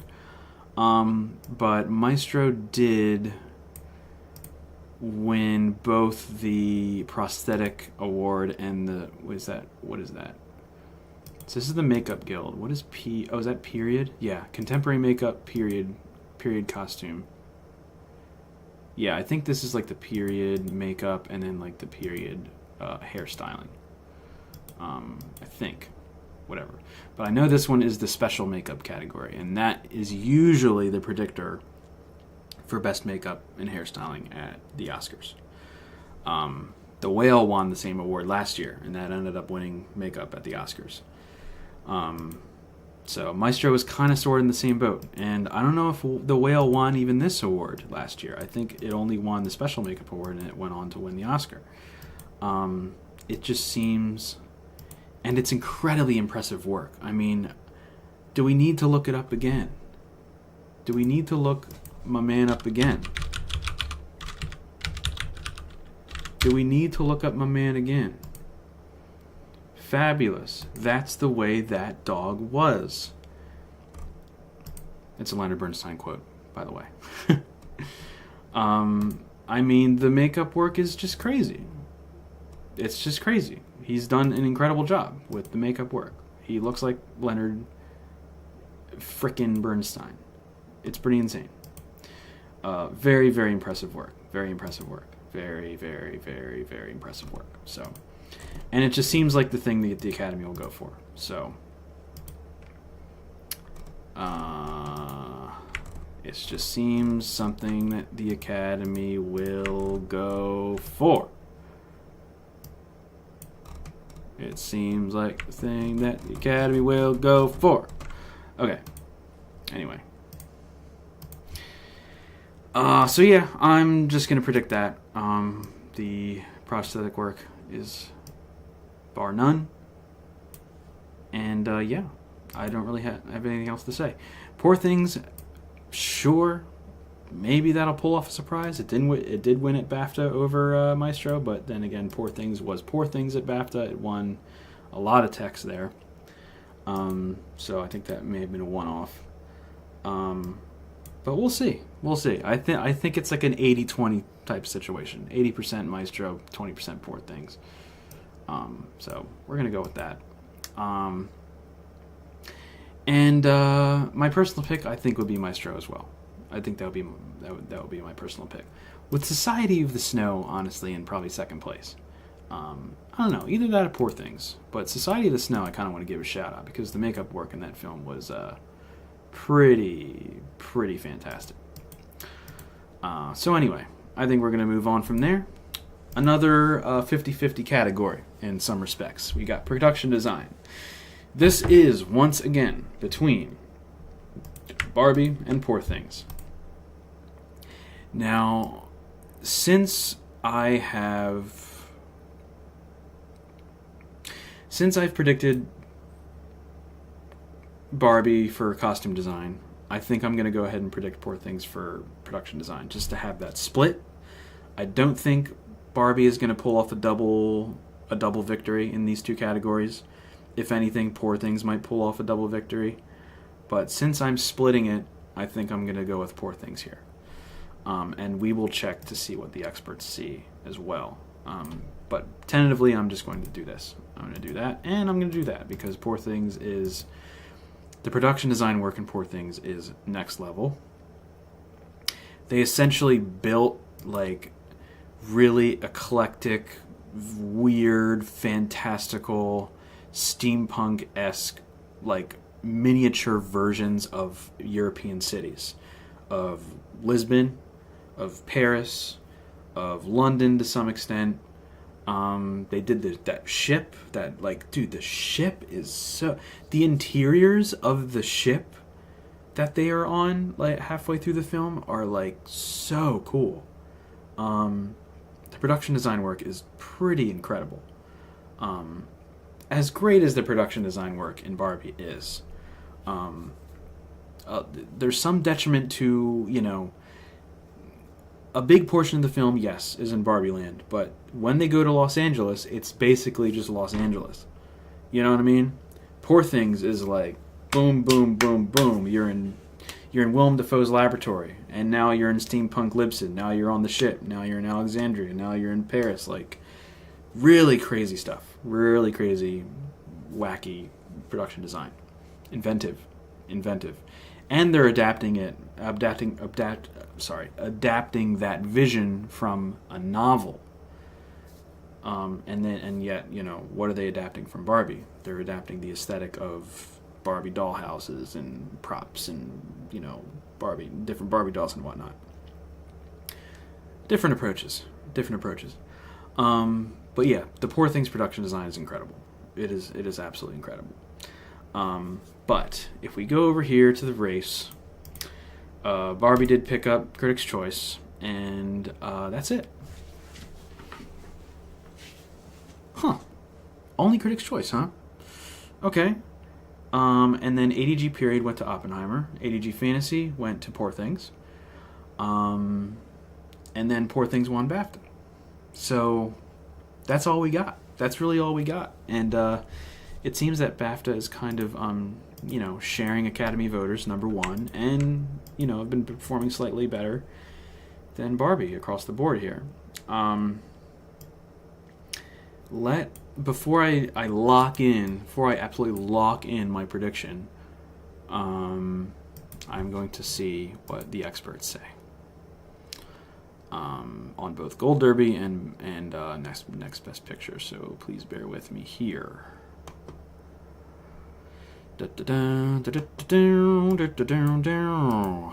Thanks everybody for watching. Thanks everybody for coming by. I know there's a lot of numbers, a lot of stats, a lot of spreadsheets. Not for everybody, but I know you guys are probably into this as much as I am. So I really appreciate you guys being here and checking my stream out. This is honestly more fun to do this than to make a series of videos and, you know, go through all that stuff in, you know, editing and encoding and processing with a 2016-year-old with an 8-year-old computer. I really appreciate having an audience, and this live stream will be archived, so you can circle back on it ad nauseum. So let's go to Gold Derby to see what people were saying for production design, and let's go to next Best Picture, see what they're saying as well.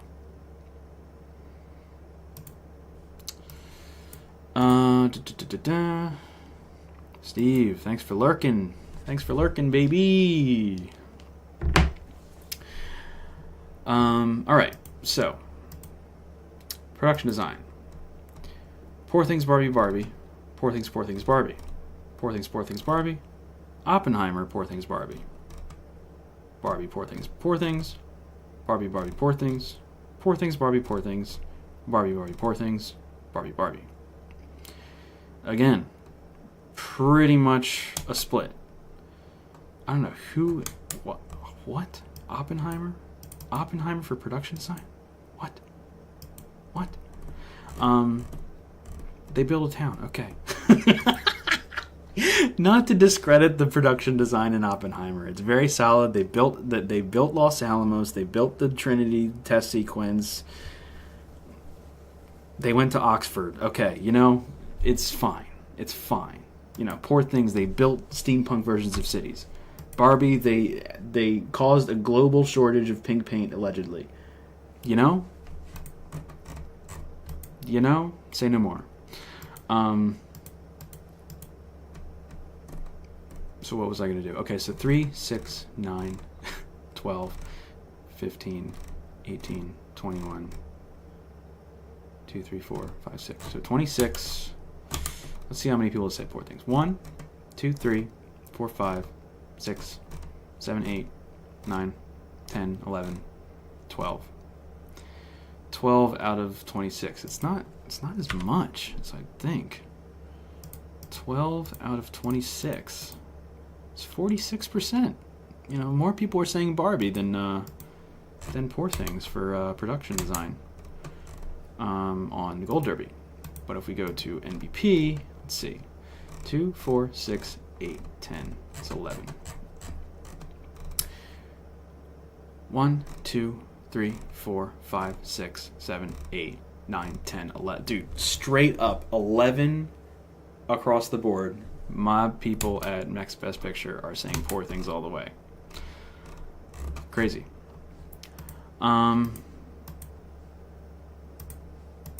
Yeah. We're gonna go with Poor Things. Barbie, sure, can pull off a surprise upset, but whatever. I think Poor Things has got this, and it's my personal pick. So, all right. So let's move on to an easy ass category.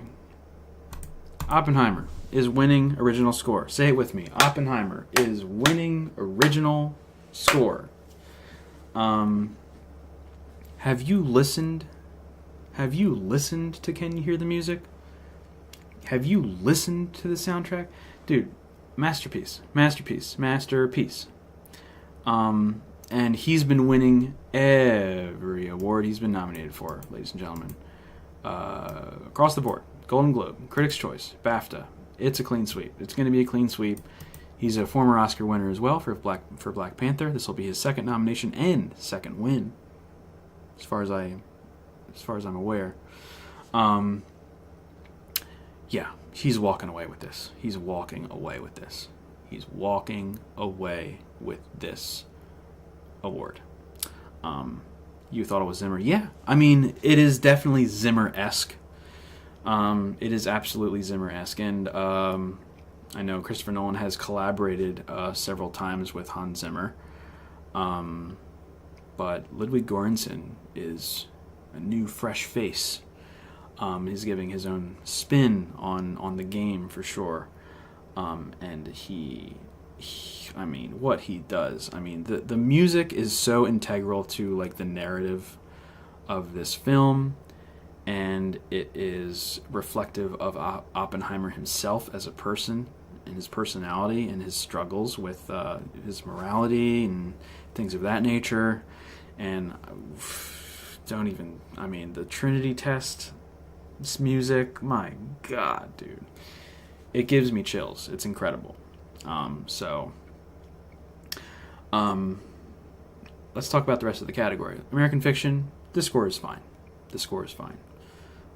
It's definitely jazzy, you know. I'm a jazz musician. I can dig it, you know. It's cool, but, you know, nothing crazy, you know. An interesting nomination, I will say. It's interesting. Indiana Jones, that is the nomination I was scared of, because the Academy just loves to nominate John Williams for whatever he does. And this nomination was like, of course they nominate John Williams, and it's really not that good of a score from what I hear. It's very, you know, it's very by the numbers, very basic, just generic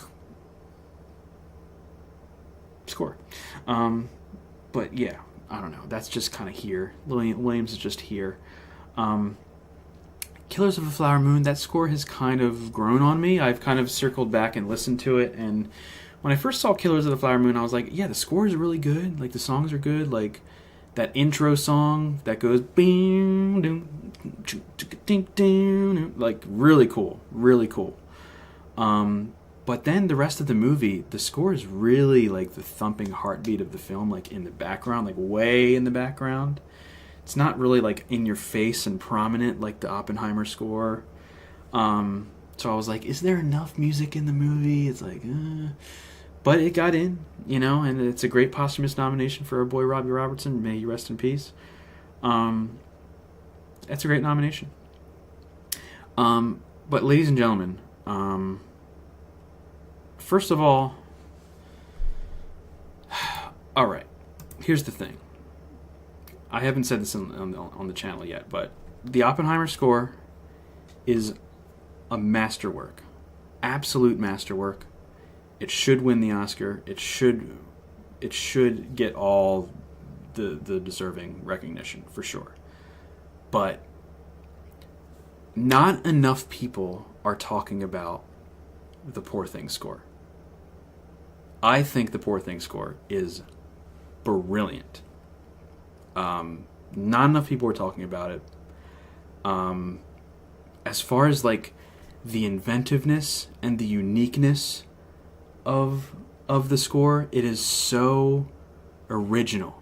Like the originality of that score is so incredible to me. Like, I circled back on it and listened to it, and it works better in the film, but like even standalone, it is like I picked up on things that I didn't really hear in, when I was, watching the film. And it is so wacky and nutty and like so inventive. It's brilliant. It's so brilliant, in my opinion. And it's his first film score, too. So I'm still gonna say Oppenheimer's my personal pick, just because of how strong it is. But I'm gonna give a special shout out to Poor Things, because I just don't hear enough people talking about how great that score is. The Oppenheimer score is kind of stealing the limelight, in my opinion, but as great as it is, it deserves the Academy Award. It's still going to be my personal pick. It still gives me chills. It still damn near brings me to tears. It's incredible, but in a very close second, as far as originality and uniqueness, Poor Things. Shout out. Shout out to Poor Things. It sounds like 2-year-old's first time on the piano. Okay. I mean, sure. Like that one song when she's walking through Lisbon and there's like that weird like Rugrats sounding like piano, like, yeah, sure. But other than that, like the instrumentation and how he plays with like post-production, warping the sounds of the instruments is so cool. It's so cool. In my opinion, I think it's wonderful. If I could tie these, I would. But I have to pick one. And if I had to pick one, I'm just going to have to be Oppenheimer. But special shout out. Special shout out to Poor Things score. But anyway, I digress. Ludwig Göransson is walking away with this bad boy. Deservedly so. That's my prediction. That's my pick. And we're going to move on to original song.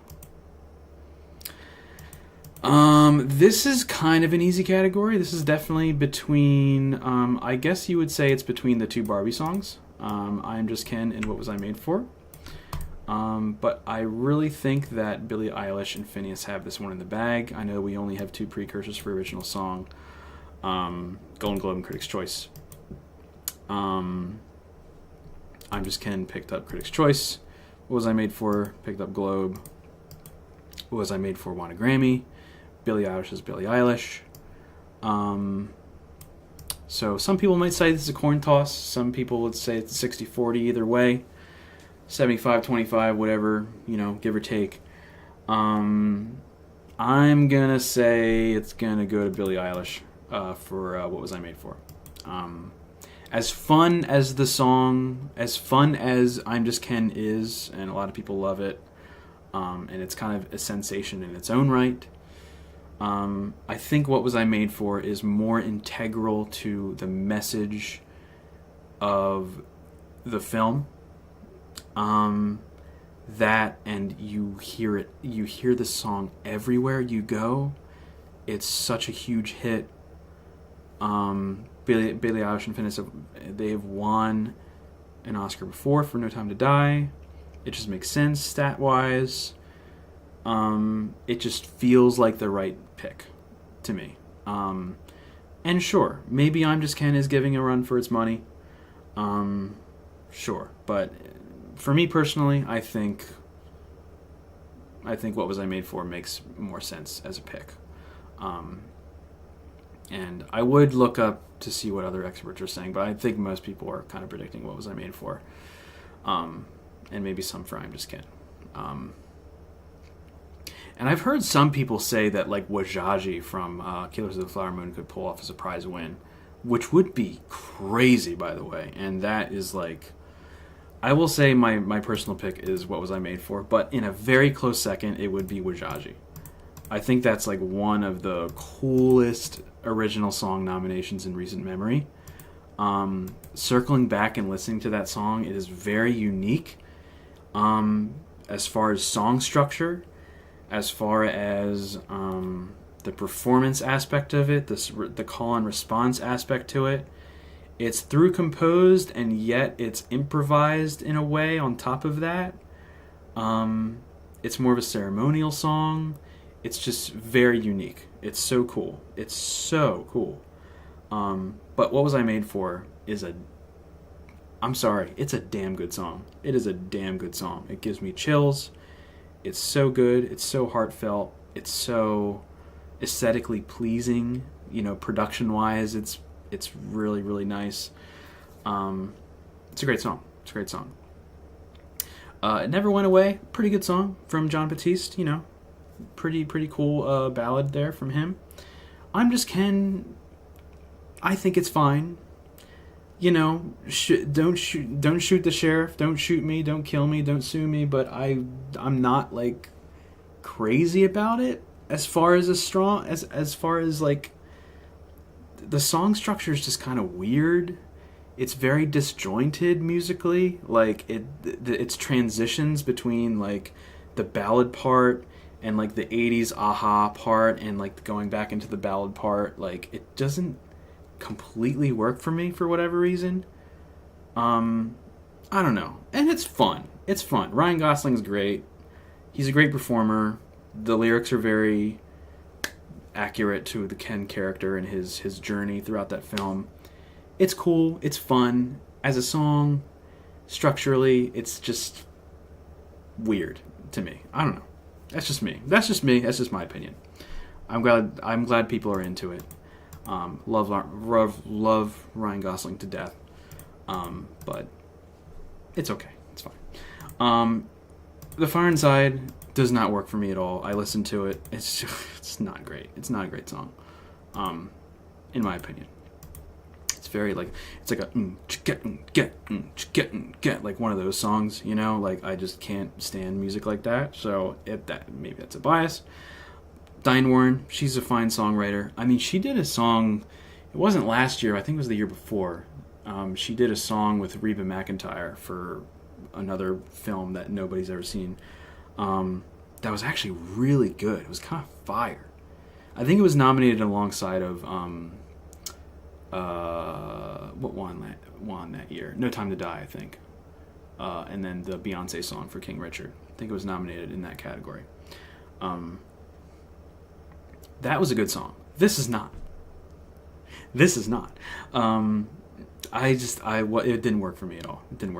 But congratulations, Diane Warren, on your yet another nomination. So yeah, What Was I Made For is my prediction and my personal pick. I think it's a great song. But yeah. Can't believe they convinced Gosling. I know, they did convince him, because Ryan was like kind of on the fence about it. He's like, do I have to do it? I don't know how that's going to work, man. I don't know how that's going to work. And apparently, the Wajaji song they're going to perform during the ceremony, how the hell is that going to work? That song's like 7 minutes long, man. That's only a 7-minute long song. They're going to have to truncate that somehow. I feel like that song was like, you know, not repetitive. Yeah, it's kind of repetitive, that song. You know, they could probably truncate it into like one or two, like, quote-unquote verses. I'm sure they'll figure it out. Or maybe they'll play the whole freaking thing. Doubt it. Incredible that his first score was originally... Yeah, absolutely. You're talking about Driskin Fendrix. Hate Billie Eilish, think she's overrated. Her whole song was the best in years. Yeah. I think she's a little overrated myself. You know, I do kind of agree. She's not the best. She's good. You know, I'm not going to discredit her talent, but there's better, I don't know, there's better songwriters and singers out there for sure. But she has her vibe. She has her vibe, and I respect it. All right, let's move on. We have a handful of categories to go. Thanks for sticking around, y'all. We got Best Sound. This is kind of sort of a battle between the creator and the zone of interest.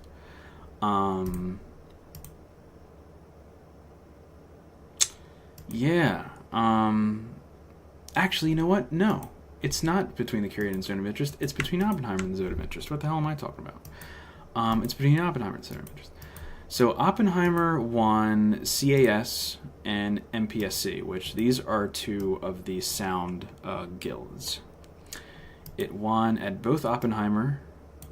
Oppenheimer won at both of these guilds, where Zone of Interest was not nominated.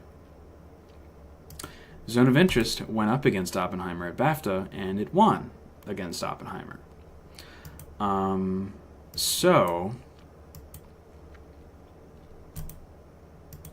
And they both have Best Picture nominations, but Oppenheimer has that editing nomination, and Zone of Interest does not.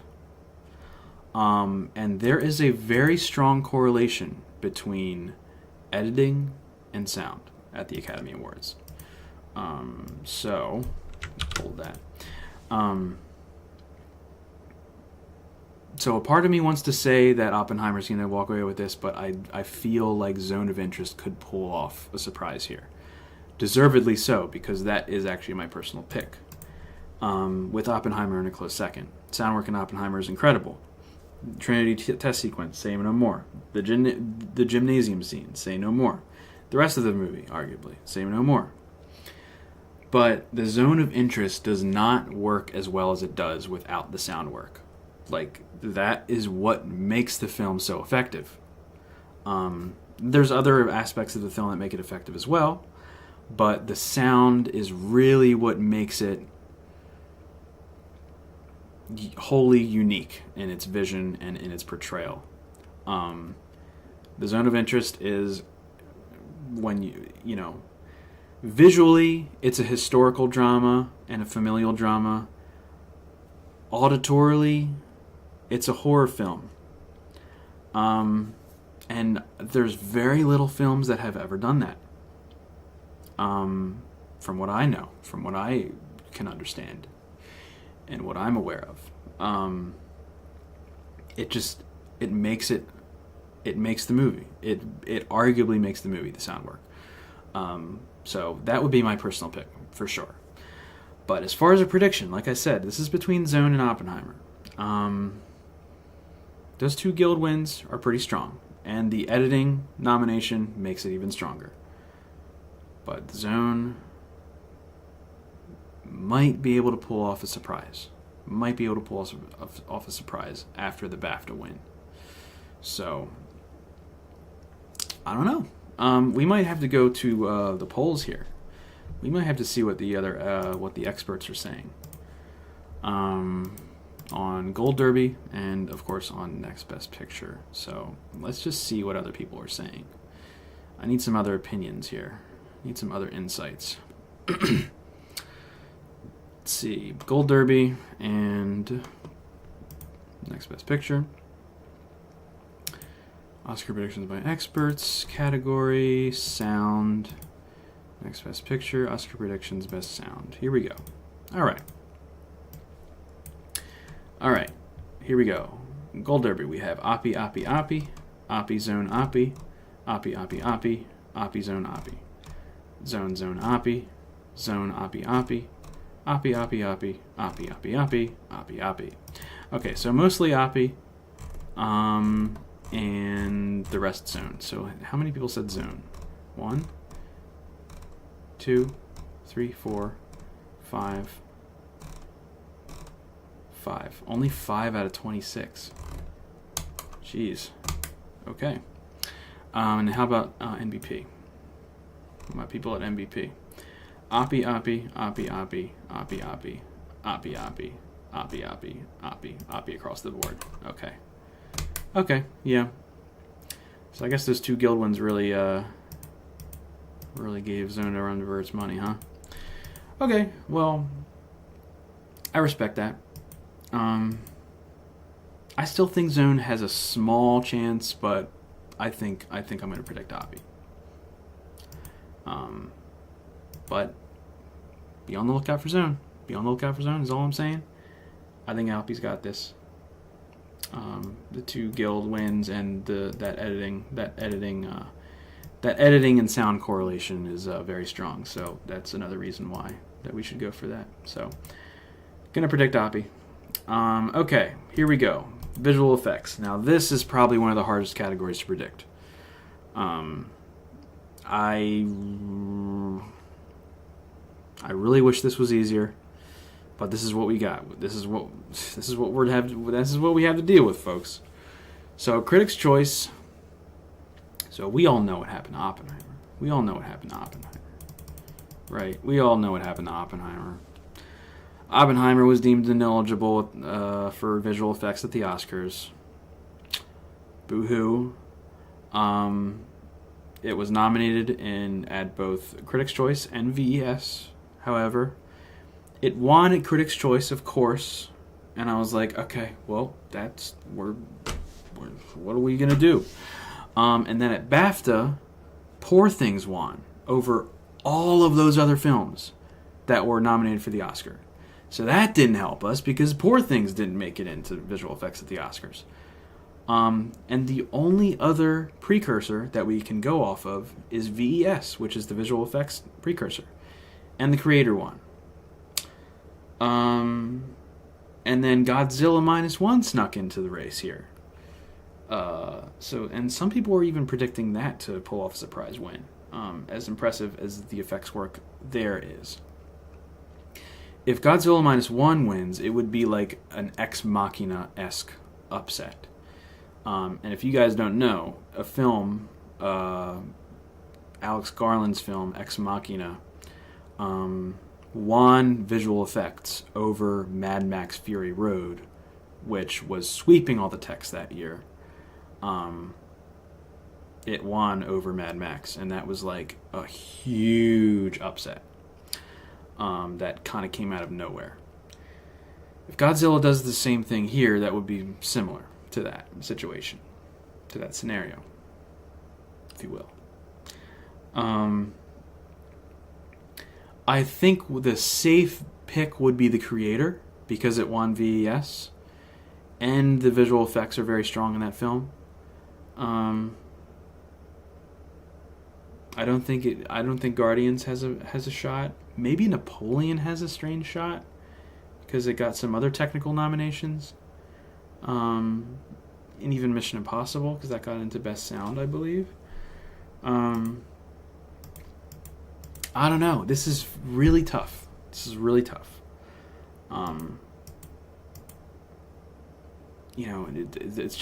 race has just been all over the place here. For right now, I'm going to predict the creator.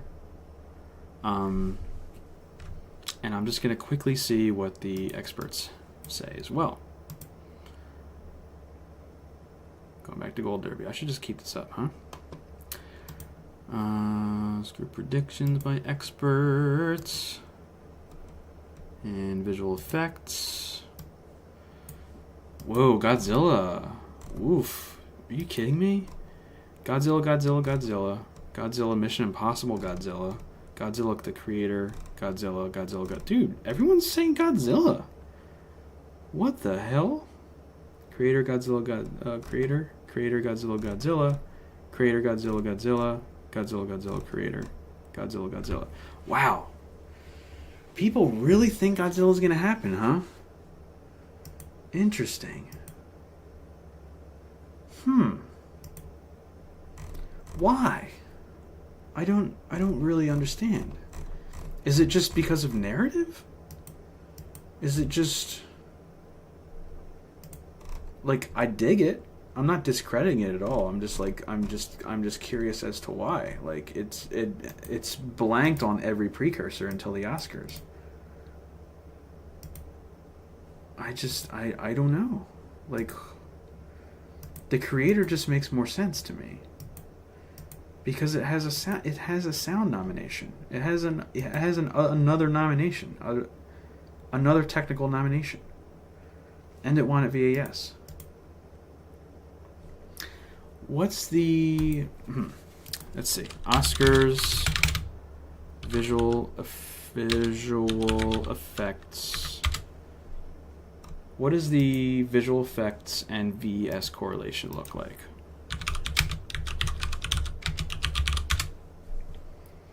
Visual Effects Society. Let's see. Here we go. Oh,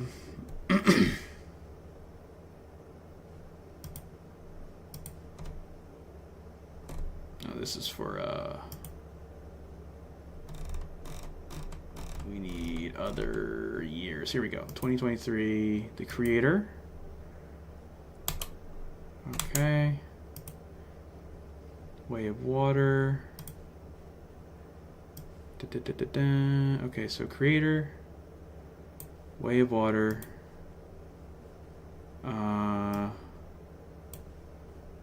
Let's just do this. Boom, boom, boom, boom, boom. Going back to, I guess, 2010, right? Dune. Ooh, Tenet. Okay, so Tenet, Midnight Sky. Lion King, 1917. First Man. Blade Runner and War of the Planet of the Apes, Dunkirk. Okay, Jungle Book. Force Awakens, Revenant. Ex Machina, there it is. Interstellar, Dawn of the Planet of the Apes. Wow, interesting. So it's not really consistent. Gravity. Life of Pi.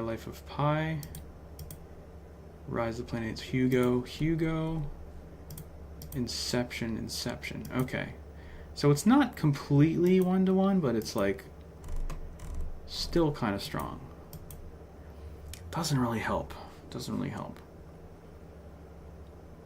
I mean, it didn't even show up at VES, right?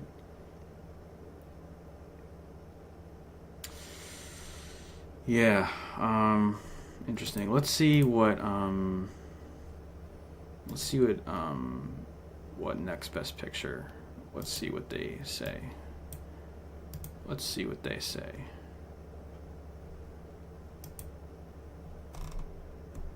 Creator. Okay, so they're creator, Godzilla, creator, Godzilla. More or less a 50-50. It's a coin toss.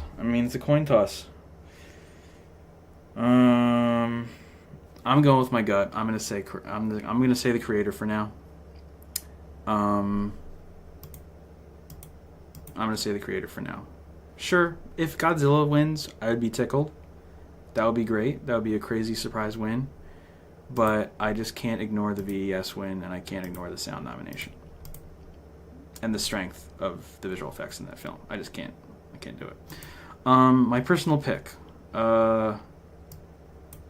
Honestly, Godzilla. I'll give Godzilla my personal pick just because of the visual effects feat that they pulled off with that limited budget and that limited team that worked on that film. Very cool nomination. Very good work. So that's going to be my personal pick. So going to go for Godzilla just because of box office. Yeah, you're right, actually. Yeah, Godzilla is definitely the more popular film, and the Creator was not, so there's also that to work in favor of that. Do they typically go for more impressive visual effects work, or do they go with the talk of the town, the word of mouth pick? Because Godzilla is definitely the word of mouth pick. I don't know, man. I would need to go down like a rabbit hole, and I don't want to do that on live stream right now. So maybe I'll do some additional research on the back end, but I think for now, I'm going to say the creator. Maybe I'll change my mind at the last second before Oscars night. Whatever. If I do, just take my word for it. But yeah, I think that's going to be. I think that's we'll just go with that. Your description of the sounds was perfect. Yeah, thank you. It is quite immaculate, the sound work in that film. Okay, documentary feature. I'm pretty sure this is going to 20 Days of Mariupol. If it goes to anything else, I'd be pretty surprised. If it goes to anything else, I think Four Daughters might have a small chance to maybe pull an upset here. But 20 Days of Mariupol is very timely. It won DGA, it won BAFTA. PGA went to American Symphony, which isn't even nominated here. That doesn't help. Documentary is just so wacky. This category is just historically notoriously difficult to predict in both what's getting nominated and what's going to win. It's really tough. It's really tough. But I'm kind of going the Navalny route of last year, where Navalny was very timely when it came out last year, and 20 Days of Mariupol is even more timely. So I think we're just going to leave it at that and just say that will take the award here. I'll be very shocked if it's anything else. Yeah, and in fact, that's my personal pick too. So, Ukraine is strong. Ukraine is strong. I have not seen any of these other films. I've been slacking on the documentary front. I did watch American Symphony, but I've been really struggling on the documentary. So I apologize if I haven't seen every movie out there. It's hard. It's hard for me. Because I don't get screeners or anything. I kind of have to go out of my way to see these films, and got to find the time for it. Number one, but I do what I mean. I've seen mostly everything else. It's just the documentaries that I haven't really checked out. But yeah, 20 Days. It's gonna be my pick and prediction there. All right, and now finally, ladies and gentlemen, we have arrived at the shorts. Now, the shorts are tough, too, because they have no precursors. So you kind of have to just go off of what the hell everybody else is thinking. I typically just go with the Gold Derby pick, or the Gold Derby top 5 when I'm predicting the nominations and whatever is number 1 on Gold Derby. I mean, last year I went with my gut and said, oh man, Ice Merchants is really good. That's the strongest in the category. Doesn't mean that the Academy is going to give it the award. I learned that lesson last year with Boy, Mole, and Fox Horse. And even with documentary short, they chose The Elephant Whisperers over like something like, what was that, Stranger at the Gate, which I changed my prediction to. I really don't know. Bobby Wine is okay on Disney Plus. Yeah, maybe I'll try to squeeze in some documentaries whenever I have time. So I don't really know what the Academy's tastes are as far as shorts. I don't really have a great track record in predicting shorts. So I'm trying to get good at that. And I've already done a little bit of research. Not much, but just a little bit of research on both Gold Derby and other places. I have seen all the shorts. I'll give you that. I've seen all the shorts. So as far as the documentary shorts are concerned, my personal pick would definitely be The Last Repair Shop, and that is definitely the one that deserves to win. It's definitely the best one, the most effective, in my opinion. But I feel like Oscar voters just vote for the best title in the category based on past winners. Yeah, like the ABCs of book banning. I was just gonna get to that. I feel like the Academy will like go for that as not good as it is. The ABC's of book banning is it means well. I mean, it's about like these books were banned in schools. How could they possibly do it? Like it's very surface level like, and they like interview kids about it, and like they ask them, "Why do you think this book is banned?" And they're like, "Oh, it doesn't make sense why it's banned. We need to know these things." And it's very like, it's straight up like a PowerPoint presentation. Like a lot, it's very repetitive. It's like, this book, banned. This book, banned. And like the fade transitions are like Windows Movie Maker ass shit. It's like, it's just not good. It's not good. Like, I get the message. The message is fine. You know, there's a lot of books out there that shouldn't get banned, that should be, you know, children should have access to knowledge. You shouldn't shield forbidden knowledge from our youth, you know? That's the message. But the way it's presented and the way it's crafted, it's just so basic and amateurish. It's just not good. It's not good. But I looked on Gold Derby, and guess what's number one on Gold Derby? The ABCs of book banning. So, like, what are we doing here? The Academy really is that really gonna win an Oscar? I can't imagine that. I can't imagine, dude. That will discredit the shorts branch entirely for me if they do something like that. Over The Barber of Little Rock, which is like super informative and super urgent in its messaging about class disparity and the wealth gap in America. It's really informative. And even The Island Between I thought was pretty cool, informative. Although that one was like, there was kind of like a little personal twist on that film that was like, okay, is this like really, like what is this movie really about? Is it about you, the filmmaker, or is it about like the, you know, this island off the coast of China? Whatever. I digress. Last Repair Shop is just really moving, and yeah, it's just very well put together. It's about like a musical instrument repair shop in Los Angeles that has been open for years and years and years, and they're struggling to stay open.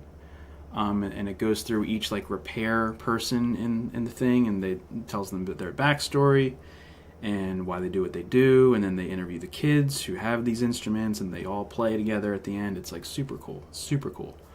And then 99 and WIPO is cool. I think some people are predicting that to win just because of how like wholesome it is, I guess. And sure, it's cute, it's wholesome. You know, it's just about these two old ladies who live together, and that's literally it. That's all it is. It's simple. It's just straight up. It's about aging. It's about friendship. It's just that, and that's the way it is, and that is it. That is it. Although I do like the way it was shot. Out of all these films, that one was probably visually the most like inventive, I think. But other than that, it's like it's fine. It's fine. So maybe it's between that and the ABCs of book banning. I really don't know. For right now, folks, I know I'm going to go on the record here, but for right now, I'm just going to go with the Gold Derby pick and just say the ABCs of book banning, as cringy as that pick is. And maybe things will change, and, you know, I'll do a little bit more research until Oscars night, and maybe I'll, you know, here's what I'll do. Some of these categories that are up in the air that I am not sure about, like the shorts, like visual effects, maybe production design, costume design. If I have a change of heart before Oscars night, I will probably post an Instagram story or something like that. Follow me on Instagram at OscarGuyHere. I will probably post an Instagram story saying that I updated my predictions to this. So, but for right now, up in the air, dude. That's right, up in the air. We're still here. Up in the air, never forget. So, I'm just going to say Baby C's Bookbang for now. My prediction may change. We'll see, but that's it. Every time you say up in the air, I'm just going to comment the emoji. Yes, please. And I will get it. Another inside joke, folks. Up in the air. Live action short. This one's a little easier. I think this one's going to go to Henry Sugar.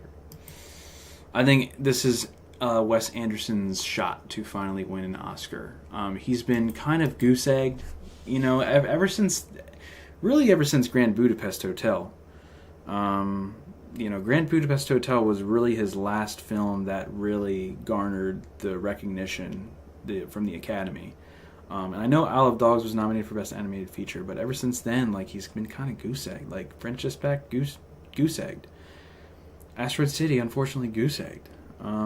So maybe this will be the Academy's chance to finally give Wes Anderson his due and give him an Oscar for Wonderful Story of Henry Sugar, which is a great short film. It's definitely objectively the most well-made, the most well-crafted, and the most professional feeling and looking film in this category, for sure.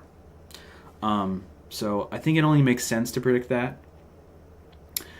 Again, I don't really know the specific tastes of the shorts branch at the Academy, so maybe they have a bias towards, you know, maybe they'll pick something like Red, White, and Blue, which is a very urgent message about abortion. Maybe they will connect with that. Maybe they'll connect with Invincible, which would be really cool.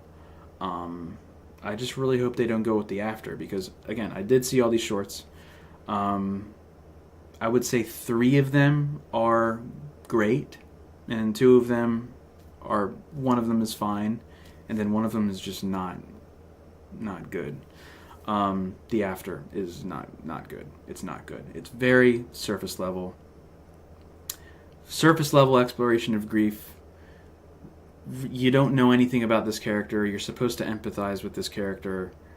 It's ridiculous. The premise is ridiculous. It's super melodramatic. It's just, and it's not good. Not good. Very divisive too. Red, White, and Blue, you know, it's fine. You know, the message is very powerful. Divisive, maybe a little bit. But I understand the sentiment. Invincible, really, really good. Really good. That one really got to me emotionally near the end. And of course, Henry Sugar is great as well. But my personal pick, man, I really love Night of Fortune. I think Night of Fortune was really cool. It's about this guy. He goes to a mortuary. Is it a mortuary or a morgue? I think it's a morgue.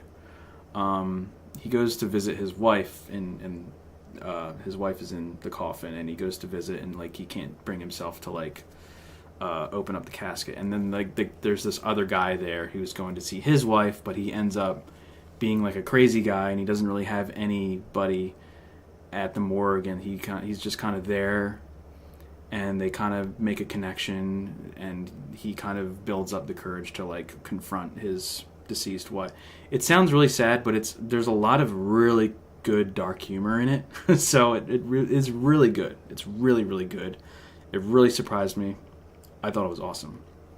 So as far as a personal pick, I think I would pick Night of Fortune, with Henry Sugar in a close second. But as far as my prediction, I think I'm going to go with Henry Sugar. Maybe they'll do something else. Again, maybe my mind will change, but I'm pretty sure this is Wes Anderson's time to shine with his new Oscar. A mortuary is the same as a morgue. You learn something new every day. Thank you. Because I know a mortuary is like where they like clean the bodies and things like that, and maybe perform autopsies or whatever. And then a morgue is like Okay, well, maybe they're the same thing. So I digress. You learn something new every day. So, what do you think of big time names like Wes and Riz Ahmed nominated in these categories dedicated for up and coming filmmakers? Yeah, I mean, yeah, you're right. You're right. Yeah, this really should be dedicated to up and coming filmmakers, and it usually is. But yes, in recent years, they typically give these awards to household names. And people who people already know, you know. So I don't know. I feel weird about that too. That's a good thing you brought up. The more you know. That's right. That's right. Love Last Parish Shop and Barbara Little Rock. Yeah, those are really good. Those were probably my two favorite documentary shorts in the category. So, ladies and gentlemen, we have arrived at the very last category, animated short. I have also seen all of these, and these shorts are very good. This is definitely the best bunch of shorts this year. I enjoyed pretty much all of these. The one I wasn't like crazy about was Letter to a Pig. I thought it was really cool aesthetically, like its art style was really cool. But in the second half, it kind of lost me a little bit. It's very abstract, very allegorical to the point where it's like, okay, what is this trying to say? What's really going on here? I was just like, okay, sure. Maybe it deserves another watch. I'm not sure. Whatever. 95 Senses. Absolutely my personal pick. Really loved 95 Senses. Main character in that one is voice acted by Tim Blake Nelson, who you know from Buster Scruggs, and you also know him from Oh Brother, Where Art Thou? He's the dude who says, "Sweet Jesus, Everett, they left his heart." That's Tim Blake Nelson. So he plays the main character in this short film. And it's really cool. It's about I don't really want to give it away, but it has a lot of different segments in the short, and each segment is animated by a different studio and by a different animator.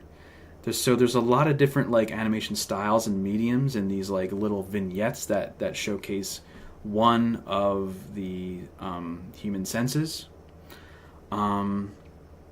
And it's really cool. It's really cool. And the reason why it's called 95 Senses, you know what? I'm not even going to say anything. I think y'all should watch it. If you can find it, it's really cool. It's really, really, really, really cool. It's definitely my favorite in the category. Our uniform was also really cool. That, medium-wise, was probably the most impressive because, I mean, it's really short. It's like maybe 7 or 8 minutes long. But everything is drawn and painted on clothing. So it's like it's a mixture between stop motion with the clothing and between like characters and like things that are painted and drawn onto the pieces of clothing. And it's super, super inventive. I just wish there was like more to it. It's kind of like simple, you know, story-wise. But it was really cool. Pachyderm. Really, really cool. Very eerie, very kind of unsettling in a way, in a good way. Kind of a personal story from what I remember. Really liked that. Really, really, really liked that one. That was probably my run-up, probably my second favorite of the category here. And then, hey, War is Over, inspired by the music of John and Yoko. Hey, Yoko. We're nominated for an Oscar, and guess what? I think we might win this Oscar. What do you think about that, Yoko?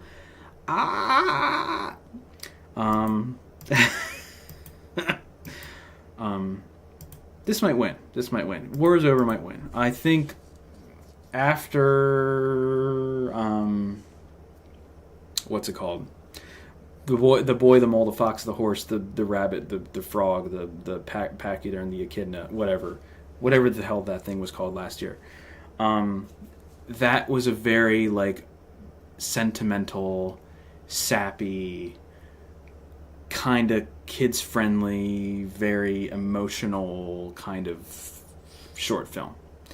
I feel like this branch goes for that. And this is kind of in that same regard, if you will. They're not going to pick the best one.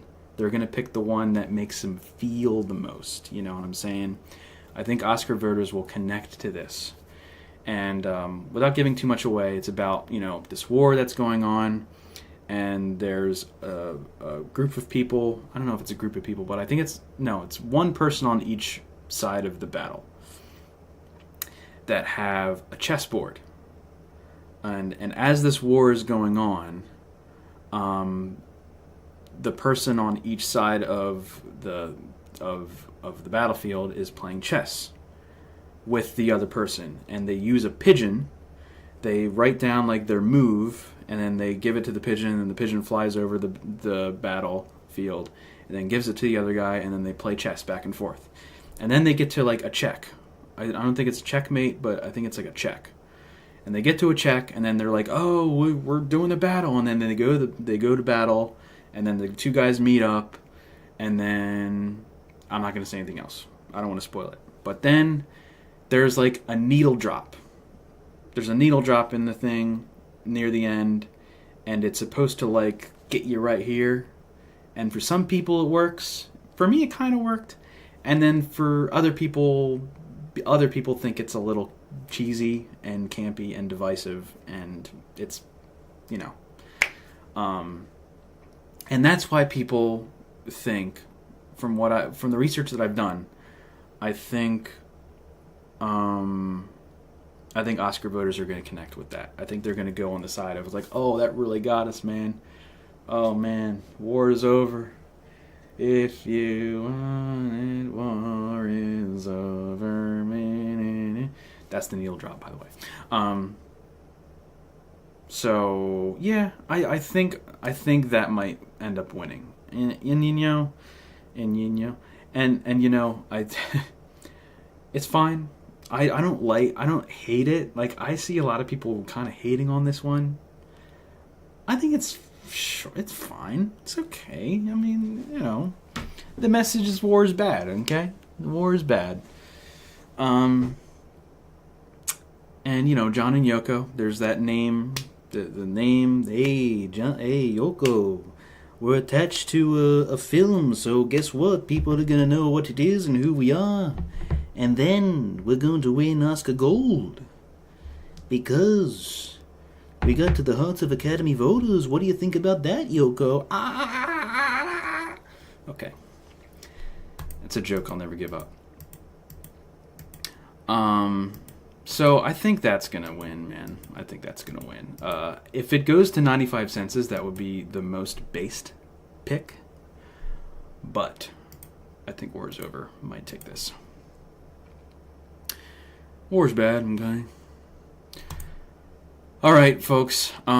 We've done it. We've gone through every category, and I've made my final-ish predictions. Maybe I'll circle back and change some things in some of the tech categories and some of the below-the-line categories. But just to recap, picture, prediction, Oppenheimer, personal pick, Oppenheimer. Director, prediction and personal pick, Christopher Nolan. Actress, Gladstone is my prediction. Personal pick, Emma Stone. Actor, Cillian Murphy is my prediction and personal pick. Supporting actress, Divine Joy Randolph, prediction and personal pick. Supporting actor, RDJ for my prediction, personal pick, Mark Ruffalo. Adapted screenplay, prediction, American Fiction, personal pick, Oppie. Original screenplay, prediction, Anatomy of a Fall, personal pick, Past Lives. Animated feature, prediction and personal pick, Spider-Verse. Boy in the Heron might upset. But I'm going with Spider-Verse for now. International feature, Zone is my prediction and personal pick, with Perfect Days in a close second. Cinematography, prediction is Oppie. Personal pick is Poor Things. Costume design, Barbie is my prediction. Poor Things is my personal pick. Film editing, Oppie is both my prediction and personal pick. Makeup, Maestro, my prediction, personal pick. Production design, Poor Things, my prediction, personal pick. Original score, Oppenheimer, my prediction and personal pick. Asterisk, Poor Things, essentially tied with the Oppenheimer score in my personal opinion. Not enough people talking about the Poor Things score. Not enough people talking about the Poor Things score. It's brilliant.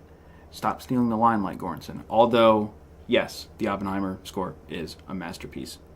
Should be winning the Oscar. Will win the Oscar. Whatever. I digress.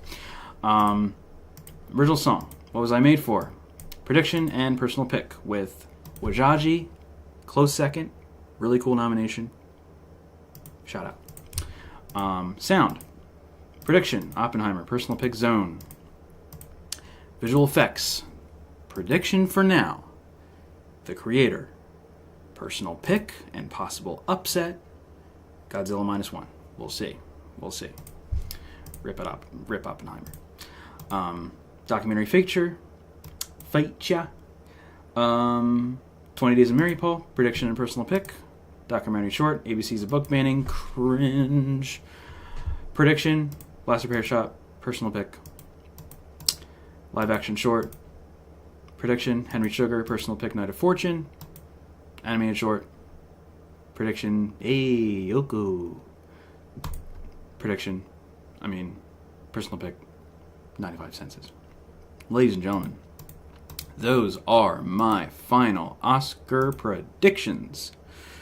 Thank you all so much for sticking around and watching, and sticking around and watching, and sticking around and watching, and sticking around and watching, and sticking around and watching. Ugh, my voice hurts from talking so much. So yeah, those are my Oscar predictions. The big night, ladies and gentlemen, is on Sunday. I cannot wait. I'm going to be doing a live stream of my commentary and reactions, much as I did last year. It's going to be a lot of fun. I really hope to see you there. We're going to go out with a bang. It's going to be a party. It's going to be fun. We're going to cross-compare my predictions. It's the big night. It's my Super Bowl, y'all. It is my Super Bowl. I really hope to see you there. Stay tuned for that. It's going to be on Sunday. I'm going to assume that it's going to start like around 7 p.m. Eastern Time. So I will be going live slightly before that, maybe quarter of, 30 minutes of, something like that. I'm going to be... You better get them Cheetah Days. Yeah, that's right. Yeah. Good night. I'll come with chili and Cheetos. Oh, yeah. That'd be amazing. Yeah, I'll probably get Cheetos. But you know what I got in the freezer, Cass? You know what I ate last... Dude, pizza rolls, you know? I haven't had pizza rolls in a long time, and I've been saving pizza rolls for the big night. I've been saving the pizza rolls for a big night. Sunday night is going to be a pizza roll night. Mark my words, it's going to be a pizza roll night. It's going to be a Cheetos night. Going to have some good snacks, good vibes. Maybe my roommate will hang out like he did last year. That was fun. Made drinks. It's going to be fun. It's going to be fun. So stay tuned for that Sunday night, 7 p.m. EST-ish. I'll be posting an official announcement on my Instagram and probably upload a YouTube short here as well. So that is going to be that. Still want to make him like in that video. Oh yeah, right. I wish I had a grill so I would grill pizza rolls, you know what I mean? Whatever. They're in the oven. They're good enough in the oven. Alright, y'all. I am going to rest up. I'm going to give my voice a rest from talking so freaking much. Tomorrow I'm going to be seeing Robot Dreams. Can't wait for that. And I'm going to be seeing Dune Part 2 soon. I did rewatch Dune the other night in preparation for that. I hear Dune Part 2 is incredible. So I'm going to probably go catch that in IMAX pretty soon. But Which state are you in? I'm not a stalker. I am in Pennsylvania. I'm in Pennsylvania. I am originally from Delaware, and I now reside in Pennsylvania. So, East Coast, baby.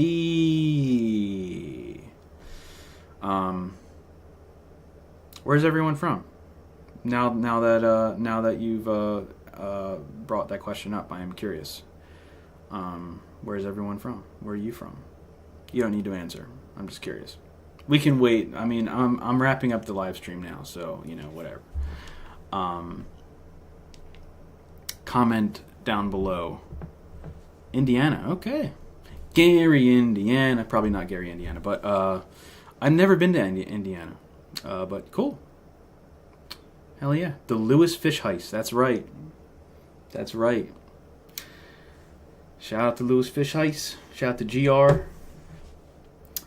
Shout out to Chuck. Shout out to Dante. Shout out to James Burt. Fellas. I'm from Lewis. I am from the Lewis Fish House. Got shot. Get shot there. Get shot there. You ever get shot? Anyone from Akron, Ohio? Yeah, man. Indianapolis. Okay, cool. Nice. Cool, man. We had someone from Paris in my SAG Awards live stream, and it was like 3 a.m. and she was watching my my live stream. Like, what do you do? Dude, go to bed. Like, you don't need to stay up for this. Like, I was like, I'm very grateful. I was born in the Crab Shack. Yep. I was born at the I was born in the walk-in at the Crab Shack. I was born in the walk-in outside next to the Crab Shack. I was born in Siberia, and I don't mean Siberia, Russia. I mean the walk-in freezer that my boss called Siberia because of how cold it was.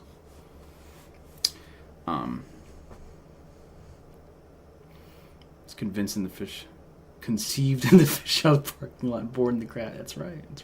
Yeah. All right. I'm gonna call it, y'all. I'm gonna call it. Fun night. Yeah. Thank you, Herbert. Thank you for sticking around and hanging out. Wish me luck with these Oscar predictions. I don't know how accurate I'm going to be. Hopefully I do better than I did last year. But we shall see. We shall see. I was born in a Waffle House. I was born in a Waffle House. All right, everyone. As much as I like to keep hanging out, I'm going to take a rest. And I will see you guys on Sunday. See you, Steve. Thanks for hanging out. I will see you guys Sunday night. Stay tuned for any announcements that I will do on Instagram stories and posts and YouTube shorts. Keep up with it. If you haven't done so already, give me a like, give me a subscribe, follow me on Instagram at Oscar Guy Here. Follow me on Twitter at Oscar Guy Here, although I'm not super active on Twitter. And yeah, thanks. Thanks for hanging. Thanks for subscribing. Thanks for watching. And Oscar Guy is